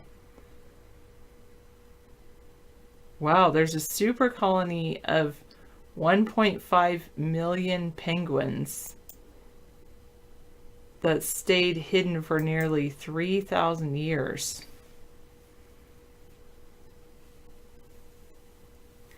So people didn't know about these penguins?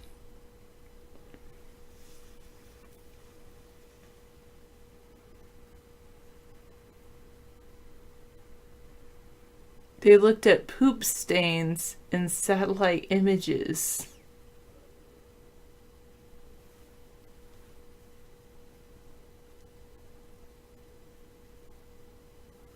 Wow. The elusive seabirds had lived on the islands undetected until now. Wow, that's interesting. So a group of researchers did what they thought was a pan-Antarctic survey of Adelie penguins by looking through every single cloud-free satellite image they had of the southern continent. They thought that they knew where all of the penguin colonies were.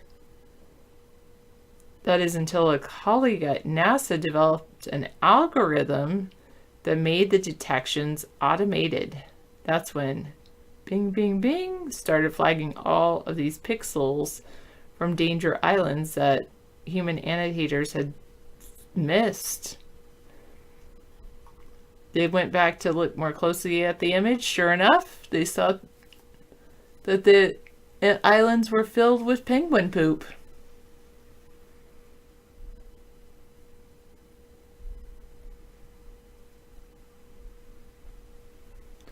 Interesting.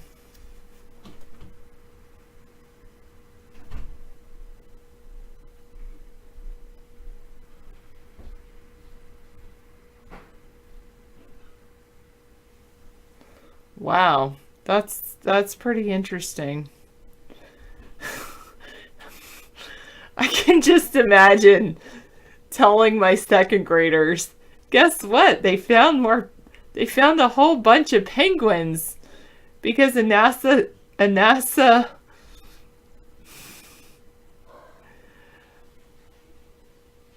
colleague, a NASA engineer, a mathematician created this algorithm to say, if you see this kind of thing in a picture, flag it. It might be a penguin colony. And they found these penguin colonies that people had missed. Well, they looked closely and it was... If you see these pixels, it's penguin poop. Oh, RoboSkills has a good one. He says, now NASA will use the poop algorithm to find homeless people in San Francisco. Oh, goodness.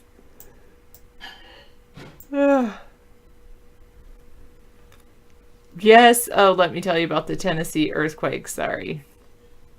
4.4 felt all the way down to Atlanta. Let's look at the map.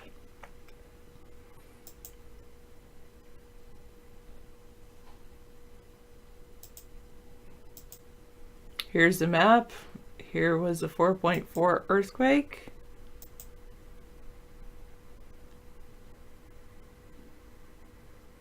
Oh, blue, it was felt all the way down into Atlanta. Yes, I was, Howie. What? 2 technicians were killed at an Antarctic ice science station. You're sleeping, Eric Bierson. You didn't feel the earthquake.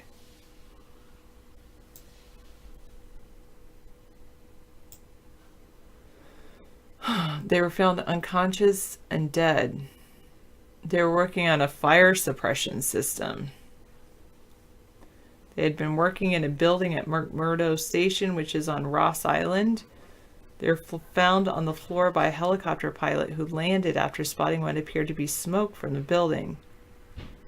They were taken from the building, given CPR. One died at the scene. Another was flown to a clinic and pronounced dead shortly after that. They're employed by a Virginia-based subcontractor.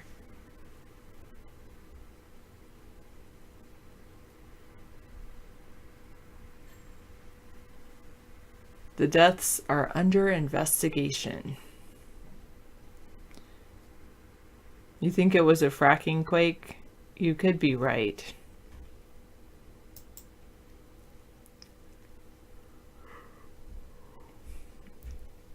$693 says penguins are cute, but you had a nest under the house. They would wake you up in the middle of the night. Where do you live? In Antarctica? You had a penguin nest under your house? Like the only place that penguins live is Antarctica and maybe like the southern tip of South America. New Zealand? Oh, maybe they do live down there. Okay, never mind. New Zealand? Okay, I don't know about that. Speaking of birds, an air passenger tried to smuggle 70 tiny birds into the USA. Oh, speaking of the smoking gun, this is thesmokinggun.com. These little tiny birds from Guyana.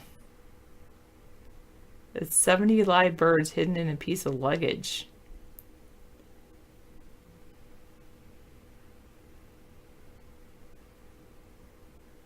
He was returned to his home country. Agents found the finches stuffed inside individual plastic hair curlers. The birds are often used in singing contests, popular among Caribbean immigrants. Whoa. The smuggling of finches from Guyana has previously resulted in the arrest of multiple travelers. Finches were quarantined and turned over to the Department of Agriculture officials. Hopefully they don't just like release them into the wild. All right. Strange. Line Riders. Beethoven's Fifth. Oh, you have blue penguins in New Zealand? Okay. Oh, that's pretty cool.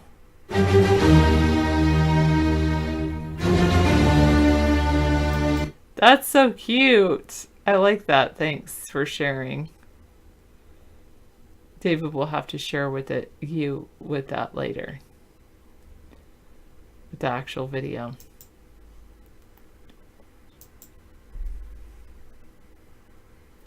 No, I don't think the blue penguins have blue poop, but I don't know.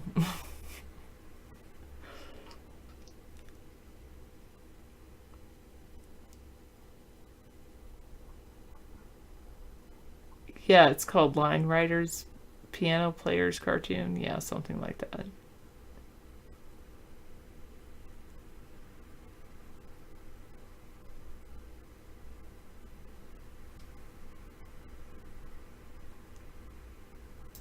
Oh, penguin sign crossing. Slow down. Penguins crossing. Here, I'll show everybody else that.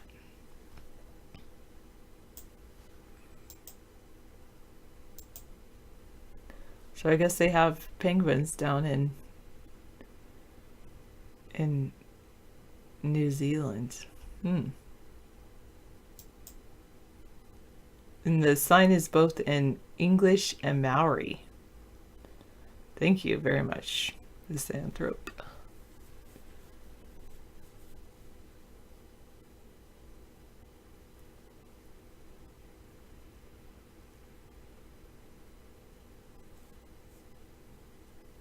Well, they're good swimmers. Maybe that's how the penguins got to the islands. Chicken. You like the penguin on Batman? I hated that penguin.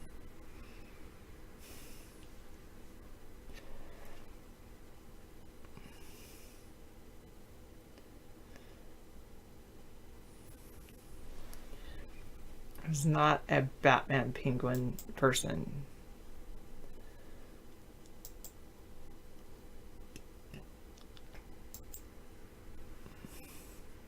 Poor finches. Okay.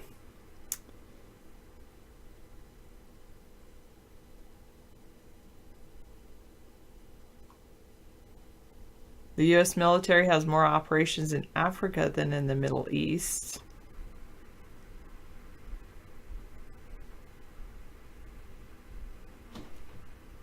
Holy moly. I can see why David does not like nursing homes.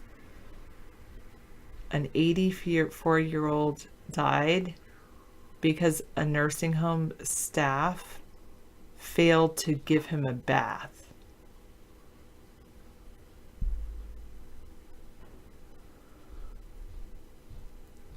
Like for a long time. Yeah, you would think so, Ghost.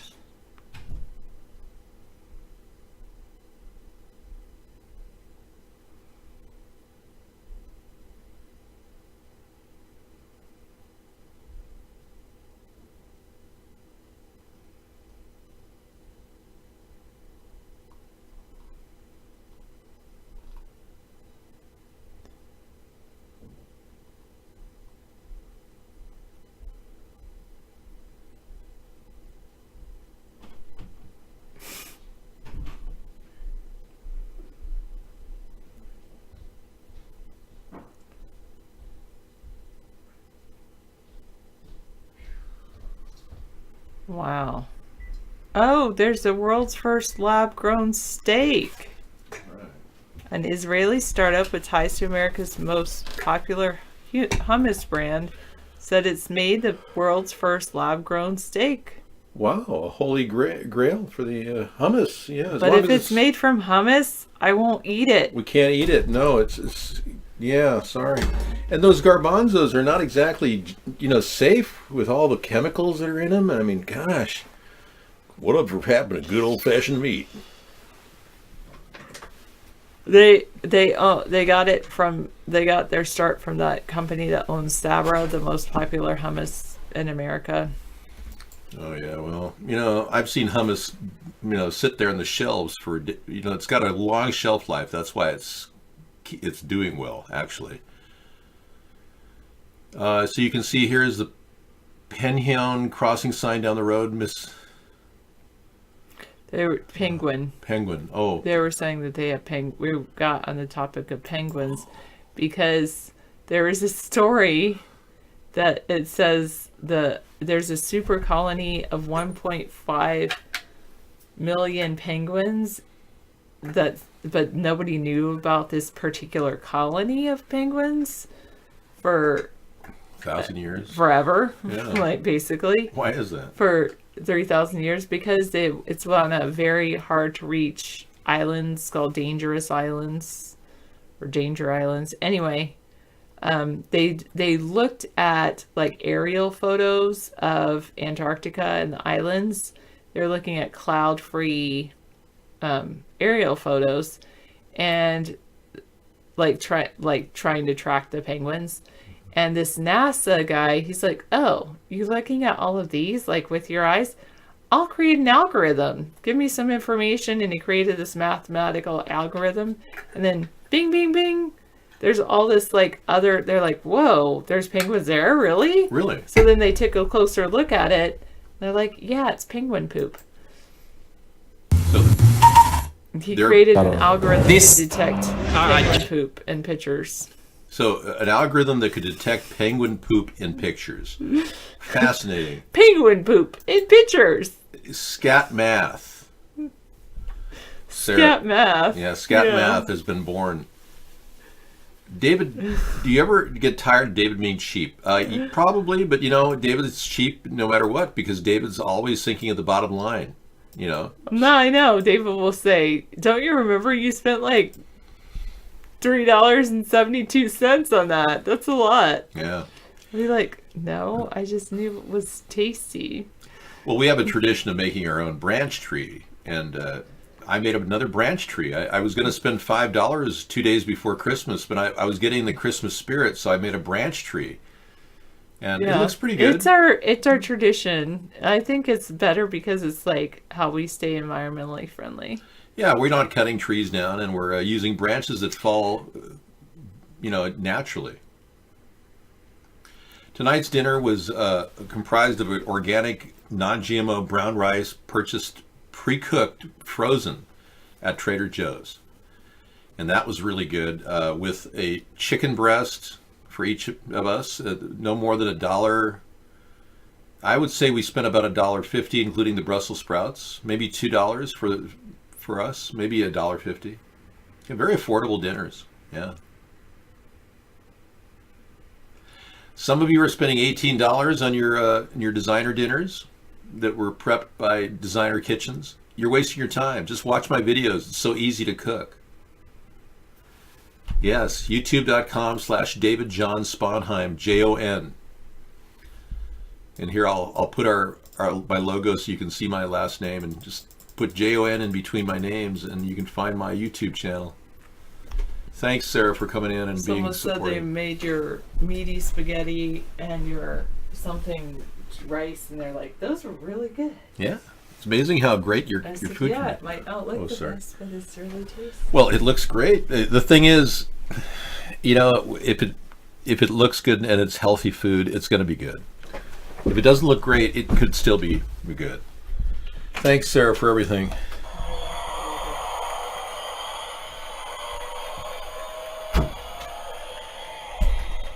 Sarah is my programmer. She handles most of my main ergonomic systems as well as my octagonal hard drive. QVC is selling 5 pounds prime rib for $120. That's a ripoff. Yeah, Andrew. You ought to get beef made out there in the middle of the Midwest. They got beef providers out there who can deliver it to your door. Beef, it's what's for dinner. Dave, my boss, spends $60 to $100 a day at market on smokes, Red Bulls, etc. Your boss is living the hard life. He's going to have a heart attack at a young age. I'm so sorry for you. Send my condolences in advance. Oh, the Marble Machine, Winter Garden. Well, we've got... I put my request in for Crosby, Stills, and Nash and Young Woodstock tonight, but I'll add that to the list. Thank you. That's a pretty cool musical piece of that Winter Garden, Marble Machine. Pretty cool. When you see things cook, you want to throw up. Maybe you're cooking vomit. Some of you are actually cooking your own vomit. It's not a good idea to fry your own vomit. Yes. You're allergic to seafood, I guess. You know, when I see food, I eat it.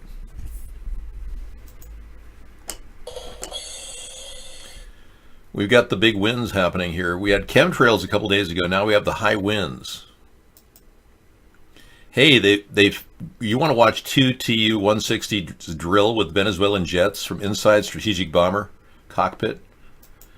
You know, they just sold a bunch of Russian fighter jets to Venezuela as part of the goodwill effort to help Venezuela. Our country doesn't like it. We could have gotten ahead of this and helped Venezuela instead of Russia camping out there and helping them. But yeah, we have video of the actual fighter sequence. Roger, Telenia. Ready for action.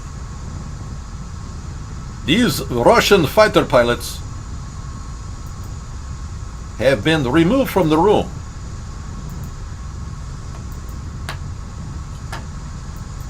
Dr. Nick Biget, expert on air. Oh, more information on HAARP. Phil, we don't promote other people in other rooms here. Thanks, Phil. Nice try, though. I'm sure he cares. Okay. This is actual flight with Russians in Venezuela now. You watch this right now. We program you to see Russian capabilities so you Americans can know what you're in for in case of an air war. Man, I can't imagine Trump working for Russia. That kind of blows me away. Of course, I've been talking about it for 2.5 years. I guess it can't be that new. Well, I want to see some actual combat, so excuse me. There we go. Okay. Here comes combat, Russian style, in Venezuelan aerospace. Yes, Russia is camping out in Venezuela, buying cheap oil property. The only competitor is Goldman Sachs. It is like Russian spies sitting on the cafe talking to Venezuelan political officials with Goldman Sachs trying to say, excuse me, but I got a really good deal in that land.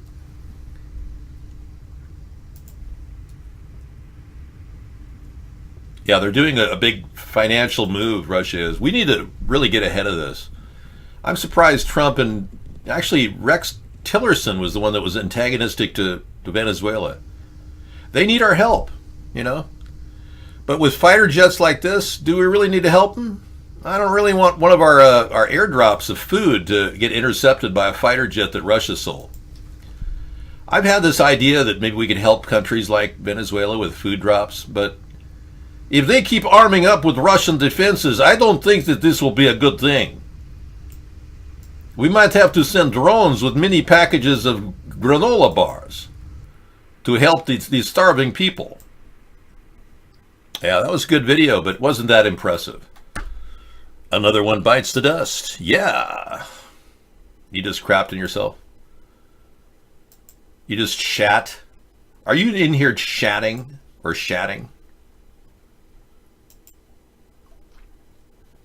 And the big story that everybody's asking about, and we've been talking about it for months, finally is being discussed. The Senate is bringing up the issue of Trump's labor secretary, who once helped the sex offender who's Donald Trump's friend, Jeffrey Epstein, stay out of prison.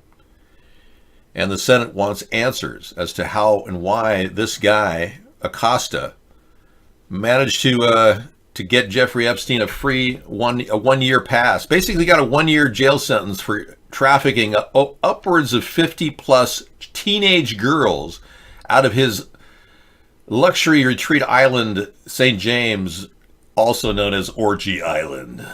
Yeah. But these Stormy Daniels, the marble machine is a CGI. It's not an actual marble machine. It was done by a computer. I'm sorry to blow your bubble. Yes. that doesn't really exist, that machine. It's CGI. That's how good CGI is. But thank you for trying.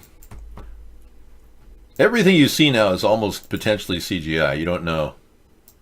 Like, do I really have a drone flying in my room? No, of course not. It's an animation. Jeez. All right. I clean my toilet as often as I can. In fact, I found a natural way of cleaning my toilet. It's a disinfectant, works great. It's called, I don't know if it's bottled anywhere. It's maybe under a brand name. It's called, well, let me spell it for you. U-R-I-N-E. Urine. I think it's a urine. It's a cleaner. Humans have it. It works great. The Lucky Yellow Marble. Oh, another one. Well, that's special. Well, we'll do another one. Well, isn't that wasteful? And Line Riders, Beethoven's Fifth. That was funny. We'll play that tonight too. That's hilarious. This music is choreographed to an animation of a little creature that's bumbling along a line. A line rider. Just take a look at that.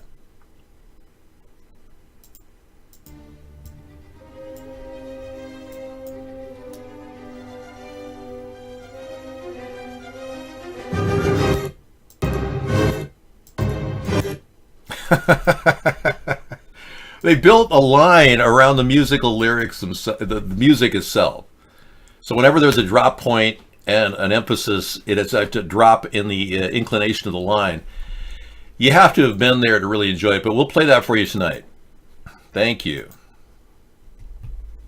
Okay, we're done with that. Trump moves to deport Vietnam War veterans. Okay. I don't understand this at all. The White House again wants to expel a certain group of protected immigrants, a reversal after backing away from the policy months ago. The Trump administration is resuming its efforts to deport certain protected Vietnamese immigrants who have lived in the United States for decades. Many of them have fled the country during the Vietnam War. And this is the latest move in the president's long record of prioritizing harsh immigration and asylum restrictions, and one that's sure to raise eyebrows. The White House had hesitantly backed off the plan in August before reversing course. In essence, the administration has now decided that Vietnamese immigrants who arrived in the country before the establishment of diplomatic ties between the U.S. and Vietnam are subject to standard immigration law, meaning they're all eligible for deportation. What a jerk. Oh my gosh. Scissor fight, your entire city of Little Saigon is going to be cleared out. Everyone will be living in fear of Trump going door to door. Yeah, you live down there in Orange County. They have a little town called Little Saigon, formerly known as Fountain Valley, I believe. Or was that Huntington Beach? Boy, that's not cool. Trump is into some weird stuff. Dave, the way they move movies with zero gravity, like the recent Mars movie with Matt Damon or Interstellar, is the same way they show us space footage. Yeah, NASA is Hollywood subsidiaries. No one in space, no one on moon. It's a false flag with actors.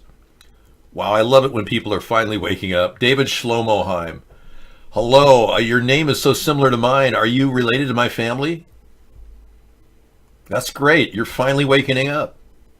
Awareness in our room right now. And it's amazing. It's taken you this long to realize this. Wow. That is excellent. Well, another troll converted to an America's Third Party supporter. Thank you. David, I live in Orange County too, only it's Florida, so it's hell on earth. Oh yeah, you got your own set of problems. Rising water levels, mosquitoes, hell on earth. Genetically modified mosquitoes. Ugh. And you people in Orange County, California have endless chemtrails like Scissor Fight played. That was amazing, those chemtrails. Between the chemtrails and the ice forces coming into Little Saigon, you're going to be full of fun stuff down there in martial land law. Martial law land. Don't miss this documentary, David. Okay, Ghost has a documentary. 49 minutes coming up. Underwater universe of Orta Cave. The mercury dips to minus 40 degrees Celsius. The cold is so extreme that even the moisture in the air freezes. Under this massive snowfield, there's a mysterious space that for some is the most beautiful place in the world. Oh, I can't wait to see this. This looks fun. I love springs, mountain springs, or any type of underwater spring. Yeah, remember the 20,000 Leagues Under the Sea, and way before your time. You're more Legends of Nemo. Well, if you understand that there's a whole world under the water where there's caves and there's places you could actually breathe air. Yeah, I love that. That fascinates me. Captain Nemo, thank you. Yeah, Captain Nemo, that predates everybody. Captain Nemo dates back to the 1930s. That's an amazing comic strip that was developed.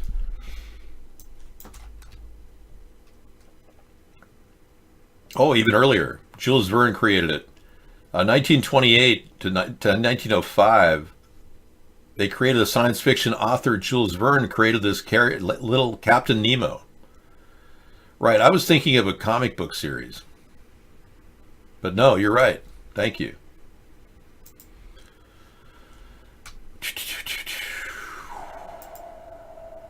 Rounding out here, we're getting everything we can to the forefront of our show.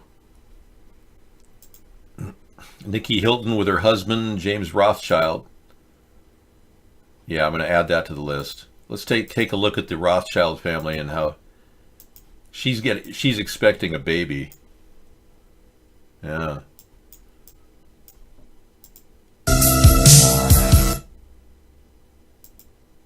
Oh, it's just still frames? Okay. James Rothschild and Nikki Hilton, Paris's sister, got married. Really wonderful Rothschild news we're having tonight. Fantastic.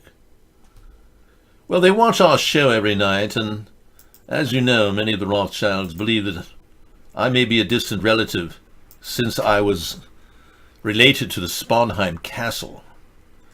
But actually, the Sponheims were direct antagonists to the Rothschilds for years. And it's a long history we have in my family. The castle that my family came from, that my chromosomes came from, is a very established castle in the Rhineland. And it was a crossover point in which we had constant problems with the Rothschild family and the endless difficulties.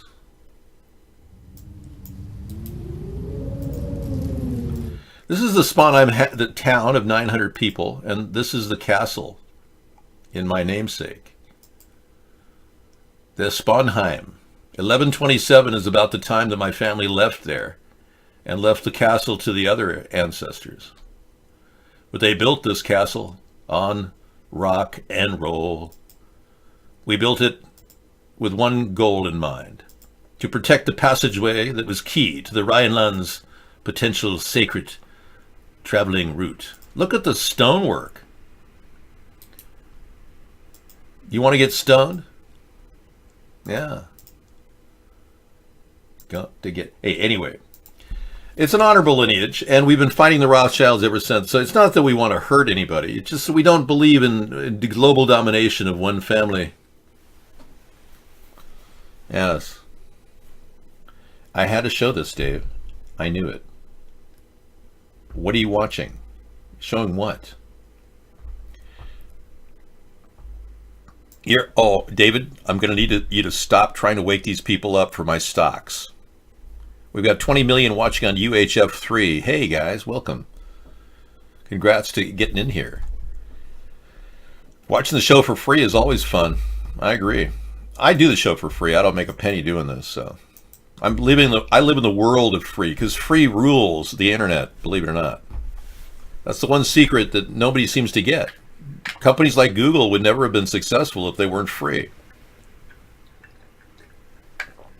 Yes, UHF has been running great for the past couple days. The people that are running it, Andrew, are very keen on seeing a change in America. I think Donald Trump has kind of badgered them into submission. They're finally saying, hey, let's give this guy David a chance to speak up at least. Maybe people will be won over and we'll fix this problem. It's not something that'll be fixed easily, I assure you. You've got all kinds of corruption. The Republicans are definitely onto something with Hillary. There's definitely a lot of investigations that need to be going on into the Clinton Foundation. Zero Hedge has a story here that's been popping up on our show frequently. 3 Clinton Foundation whistleblowers are going to testify about tax crimes, pay for play. I just hope nothing bad happens to them, like, drowning in their pool outside their hotel room or something. The Clinton death count is pretty serious. And if we look at that as a warning, every one of those witnesses should be in protective custody. Yeah. Yes, Russia does have more problems than the U.S. We were just profiling the terrible problem with kids in the streets in Russia. Russia has a problem where people like to have sex. More than, I think, in America, because we all know that, Russian sex is a big thing. Porno and all that. So they're having lots of unwanted children in areas that they don't want them. And so they have a big problem with kids. There's a lot of neglect going on. I don't think Putin is doing a good enough job helping his people. They just raised the retirement age 5 years for men and women. And everyone who's retiring is only about 2 years away from dying. So the death rate occurs at a young age in Russia because it's a very hard life. It's not like in America where you could live to be 77. I think it's closer to 65. So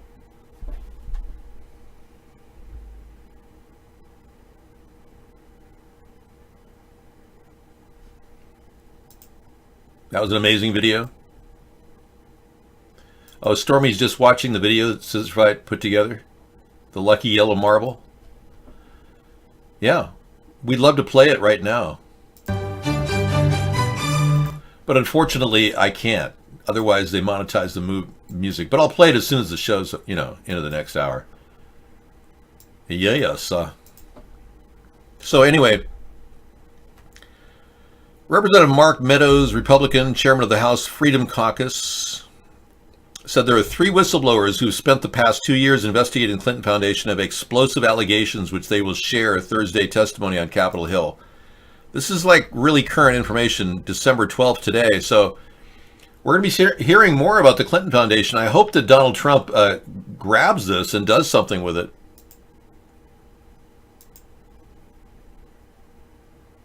With regard to the investigation, which doesn't get a lot of attention, into the Clinton Foundation, the DOJ designated John Huber to look into this. They have 6,000 pages of evidence that they've gone through. The foundation raised $2.5 billion, and they're looking into potential improprieties. What's next on this investigation? Well, I think for the American people, they want to bring some closure, not just a few sound bites here or there. So we're going to be having a hearing this week, not only covering over some of those 6,000 pages that you're talking about, but hearing directly from 3 whistleblowers that have actually spent the majority of the last 2 years investigating this. Some of the allegations they make are quite explosive, Martha. And as we just look at the contributions, now everybody's focused on the contributions for the Clinton Foundation. Yeah, so the Clinton Foundation got about $5.4 billion in donations, of which less than half of 1% went to the Haitian people. That's why the streets of Haiti are still completely devastating, horrible, and disgusting, and sad. Happy holidays to you too, Busy. Merry Christmas. Yeah, so Haiti streets, slums are unbelievable. The visual reality is shanty towns that are just horrendous to live in.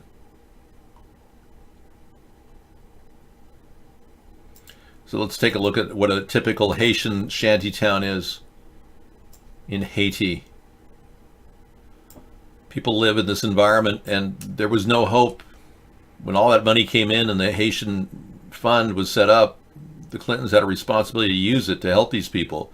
Instead, they live in squalor, no services. They barely subsist on water that's polluted, toxins. Look at this horrible, and look at this mountainside community. If another earthquake hit,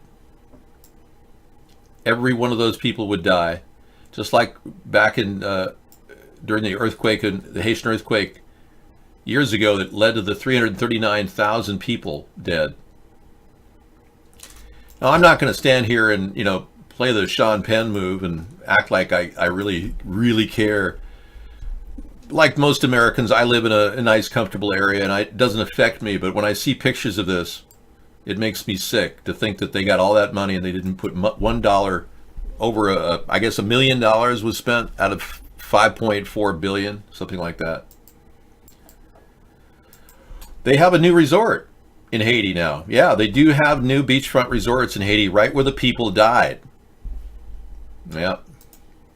And there's strong indications to me that that was an artificially created earthquake, which begs the question, was genocide committed in Haiti? It's a huge question. And one has to only ask the big question, why was there a strange light hovering above Haiti 6 hours before the earthquake happened?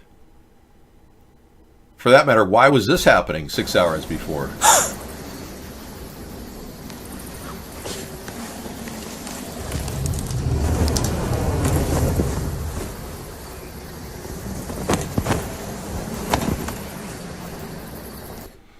Yeah, that looked pretty real to me, I'll tell you. But the light that was seen hovering for 6 hours was definite. I don't know if that was real or fake, what we just saw there. But this is real. I have no idea. Wow. Look at that. What? It's getting bigger. Oh, let me see if I can focus in on that. It's pretty cool. Come on, focus. Focus. Oh my God. What is that? All right, so what this is an electronic ball of lightning. And if this indeed is implicated in, this could be used as evidence as well. If this implicates the use of artificial means by which they heated up the Earth's surface, the lithosphere, this would fracture the ground underneath and trigger a massive 7.5 earthquake like the one in Haiti, which led to the death of 339,000 people. So yeah, when we talk about weather warfare, we're not kind of coming in like ahead of time. We're talking about things that have been happening for over years now, and that we're only cluing in on. And how could this possibly have happened? Now, if that was indeed artificially created earthquake, you can only imagine what any number of places around the world could experience if these weapons are used. Now, these are directed energy weapons that would create such a thing. And unfortunately, all of the knowledge that we have is pieced together from just little anecdotal evidence. We only have a little bit of this and that. Photos of the directed energy weapons above the sky. Evidence of climate control going on with weather modification. We don't have a lot of solid evidence beyond what we've gathered, which is pieced together, which makes a lot of sense. If you want to know more about chemtrails or weather modification, you can go to my website, chemtrailparty.com, and find out more. There's a link button there that really gives you a lot of information. I put the site together to give you an idea of what they're doing. The toxicity is increasing, creating people to have breathing problems like asthma, marked increase of asthma among children. Oxygen is diminished when they block the sunlight for photosynthesis. And then weather warfare, where they're creating droughts, hurricanes, and earthquakes. Chemtrailparty.com has a link button which gives you 6 other sites that you can check out at your leisure and get very educated real fast on weather modification. Whew, wow. Amazing stuff. Thank you. Yeah, so I decided just to get that site because I want to raise awareness. I'm not necessarily creating a chemtrail party, but we are going to address this because it's a serious issue that needs to be looked at. These UFO sightings above Haiti right before the earthquake, this looks a little bit weird, but yeah, I'll play it again for you.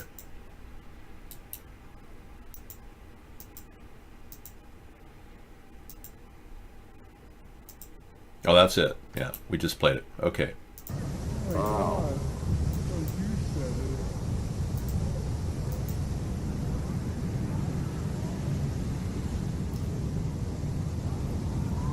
Wow, that's cool. Not focusing very good, though.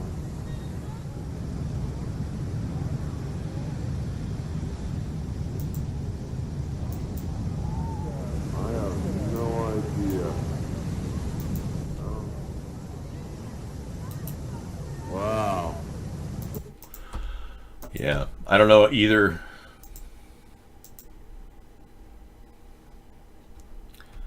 It's not. They've actually seen many other pictures like this. The ball of lightning is not the first time we've seen this type of behavior. Now, this is electromagnetic radiation beamed into one location, possibly looping into heavy metal balls in the sky that could be electrocuted, essentially, and become a beaming ball of energy that can veritably destroy our environment and fracture the earth, like I said. This isn't rocket science. This was developed by Tesla 100 years ago. So if they're employing these techniques, God knows what they're capable of. Yeah. But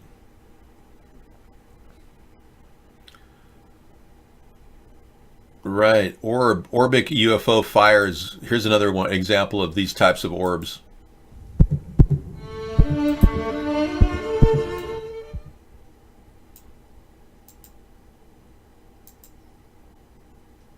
And we're going to take one more view.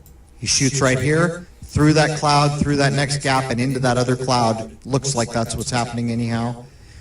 So here's another view. He's coming in, he zeroes in, and bang, there it is.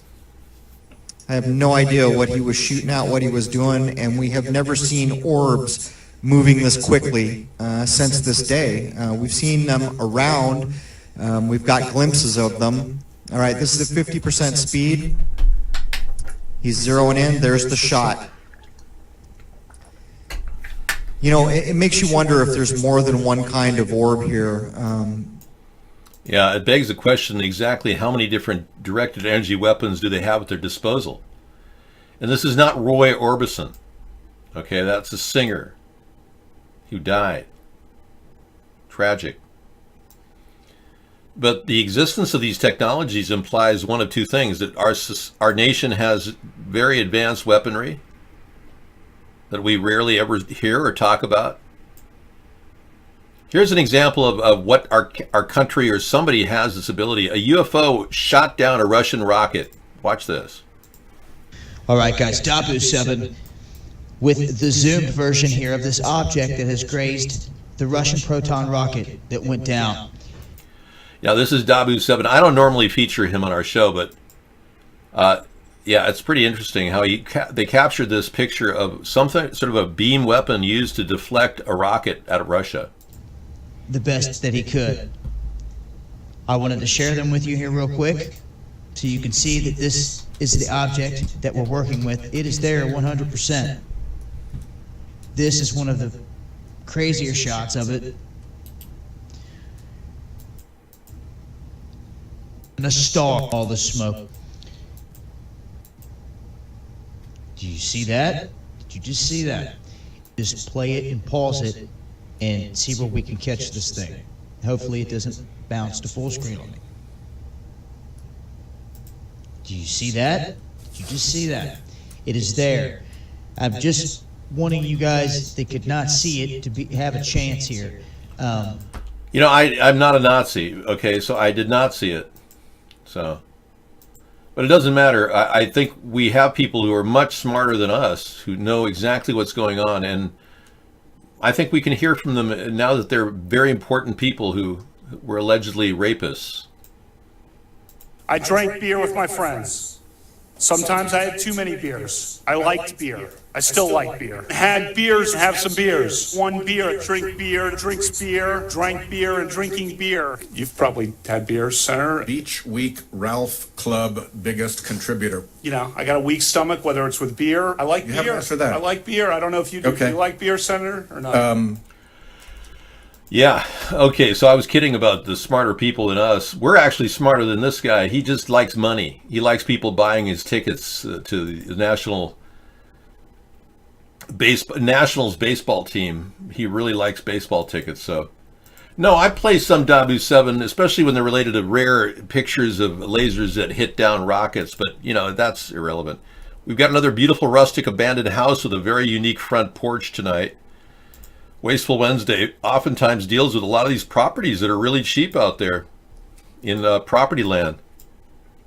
I don't know if you guys know, but now that, yeah, we'll feature that tonight. Now that the the state of Missouri and Michigan are both legalizing marijuana, the legalization thing is going to create legalization tourism and people moving to new locations. Yes, so Missouri has voted to legalize marijuana. To kind of recap, 2 more states, Michigan and Missouri, have done it. So if you want to buy into a new house and move to a legal state, I don't know if there's a better place in the country than Missouri for finding really good deals. I mean, I go to Trulia to shop for a property or look for property. And I was just going to check real quick before the end of the show here. We're going to try, let's see, Springfield, Missouri. I know a lot of you are thinking of, moving to a different place away from a city. Let's put the price comparisons in to a maximum of, say, let's even go cheaper, to $30,000 with a minimum of 1 bed.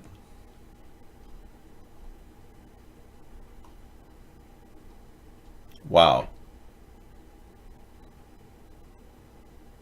That's pretty nice. Look at this.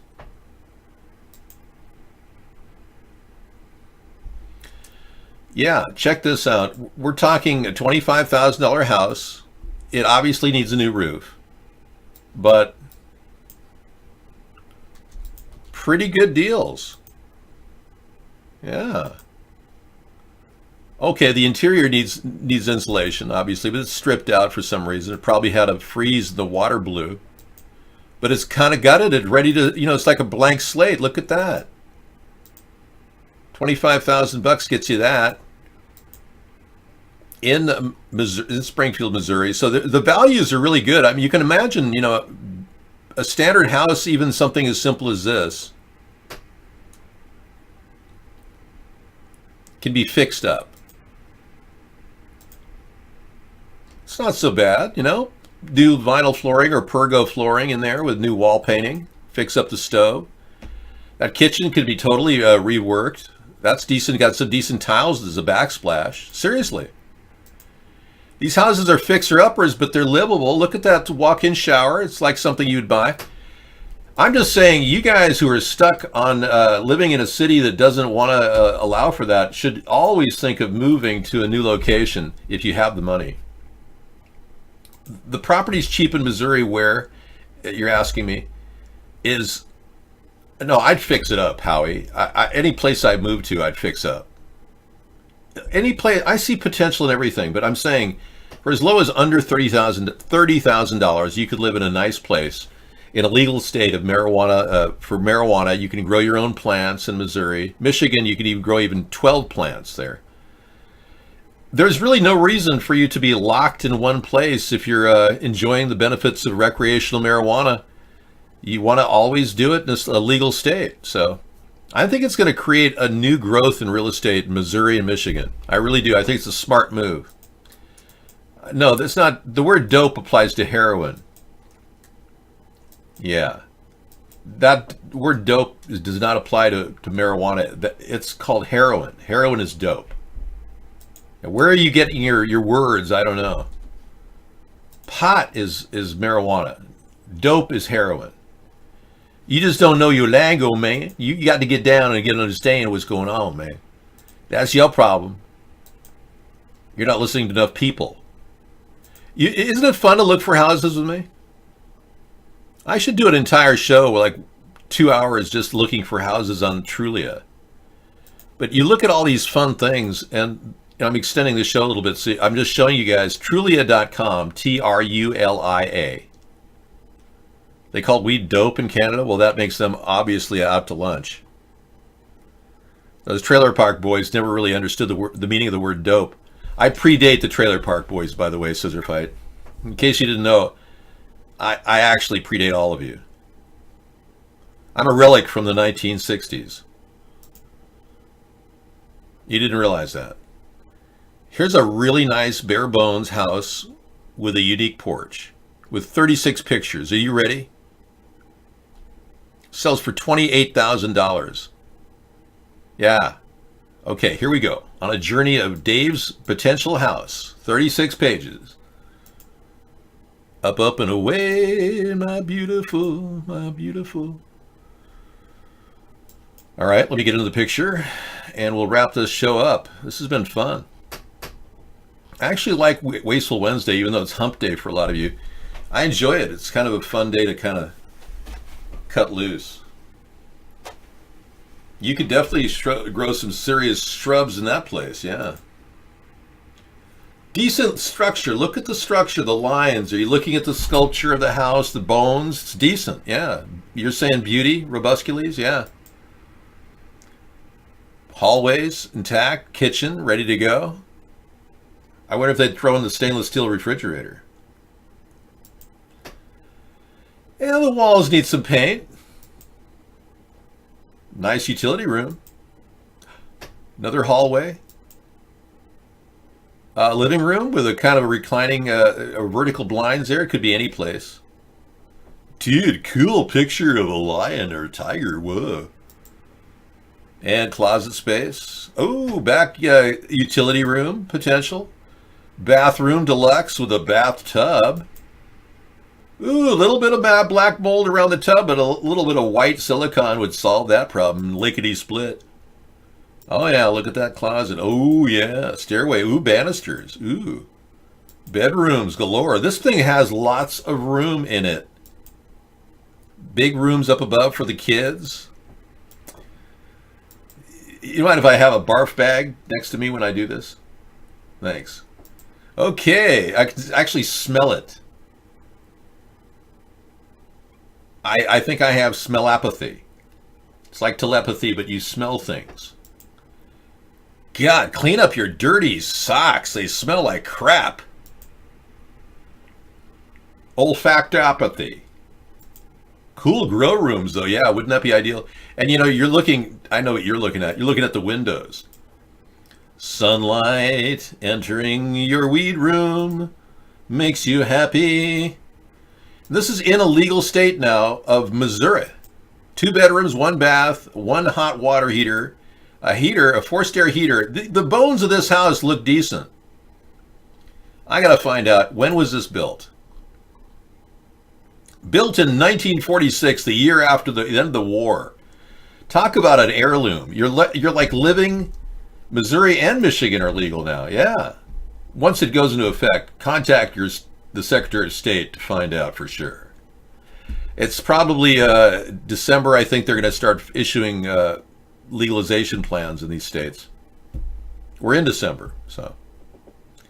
Anyway, I think a lot of you are realizing now more than ever that you're not locked into one location. For as little as $28,000, you can have a house like this in a city like Springfield, Missouri, which has got some issues. We all know that, but you're going to see a resurgence, a gentrification of these cities across the country as we legalize marijuana nationwide.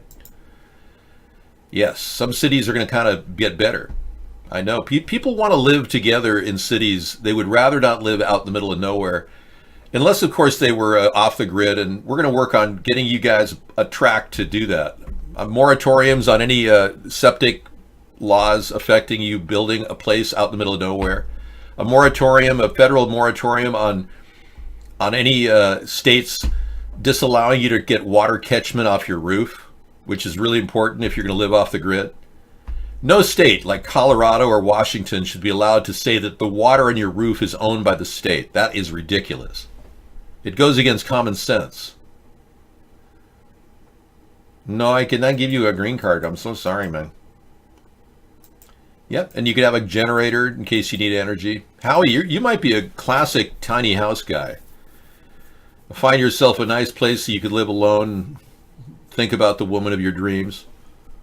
And you might find her. You never know. All right, well, this has been fabulous. Wonderful. You could do metal detecting in Missouri, yeah. Be a lot cheaper to live there than... and the summers are beautiful in Missouri. One of my fondest memories is traveling into a Missouri trailer park on a summer vacation, going in and paying for our trailer spot. It was like $25. My family stayed overnight back in the day. I think it's like $40 a night now at some of these places, but they had an ice cream social and a hayride for all of the trailer park people. It was really fun. It's like everyone got a big, huge ice cream. And it was just the most beautiful, lush, green environment you'd ever want to see. Uh-oh. And this is the Craigslist Hunter. He does a lot of work with garbage that he sells for high prices. You guys could learn how to do that tonight. We got a 19-minute video of the Craigslist Hunter. A man who's, he's an Eastern European guy, I think, and he came here to the country and he made a lot of money just going to garbage cans and picking up stuff that people didn't want and putting them in a store and putting them on eBay. And he makes good money doing that. Amazing. Missouri, we're on a cross-country trip. I have family back in New England. So my family traveled back and forth to New England and the East Coast quite a bit when I was a kid. I haven't been back in a long time since I started the show, though, because travel and doing the show are not conducive. But my roots on my mother's side were in New England. Her whole family line came here right after the Mayflower. Early 1600s. That's when my mother's line of people. My father's line were that people from the castle in Norway. Well, like I said, traveling through Missouri, it's on your way to the East Coast. You don't need a permit to conceal carry in Missouri, really? Did not know that. Well, don't quote me on that. Check your local laws. Okay, the extended show is now officially over. Thanks for doing the show with me, everybody, and hanging out.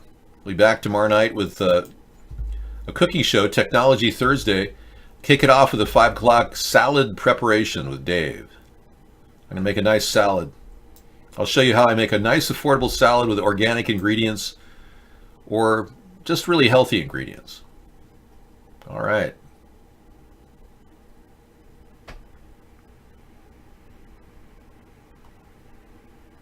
Okay, we'll see you later with my lead song for the evening, Mr. Right. Take care, everybody. You're Mr. Right, my Mr. Right, too good to be true. Spin my world around, 'cause you're the peace I find. If you sweep me off my feet, my heart stops to beat, 'cause you make me melt away. My Mr. Right, too good to be true. My world around, 'cause you're the peace I find. You sweep me off my feet, my heart stops to beat, 'cause you make me melt away.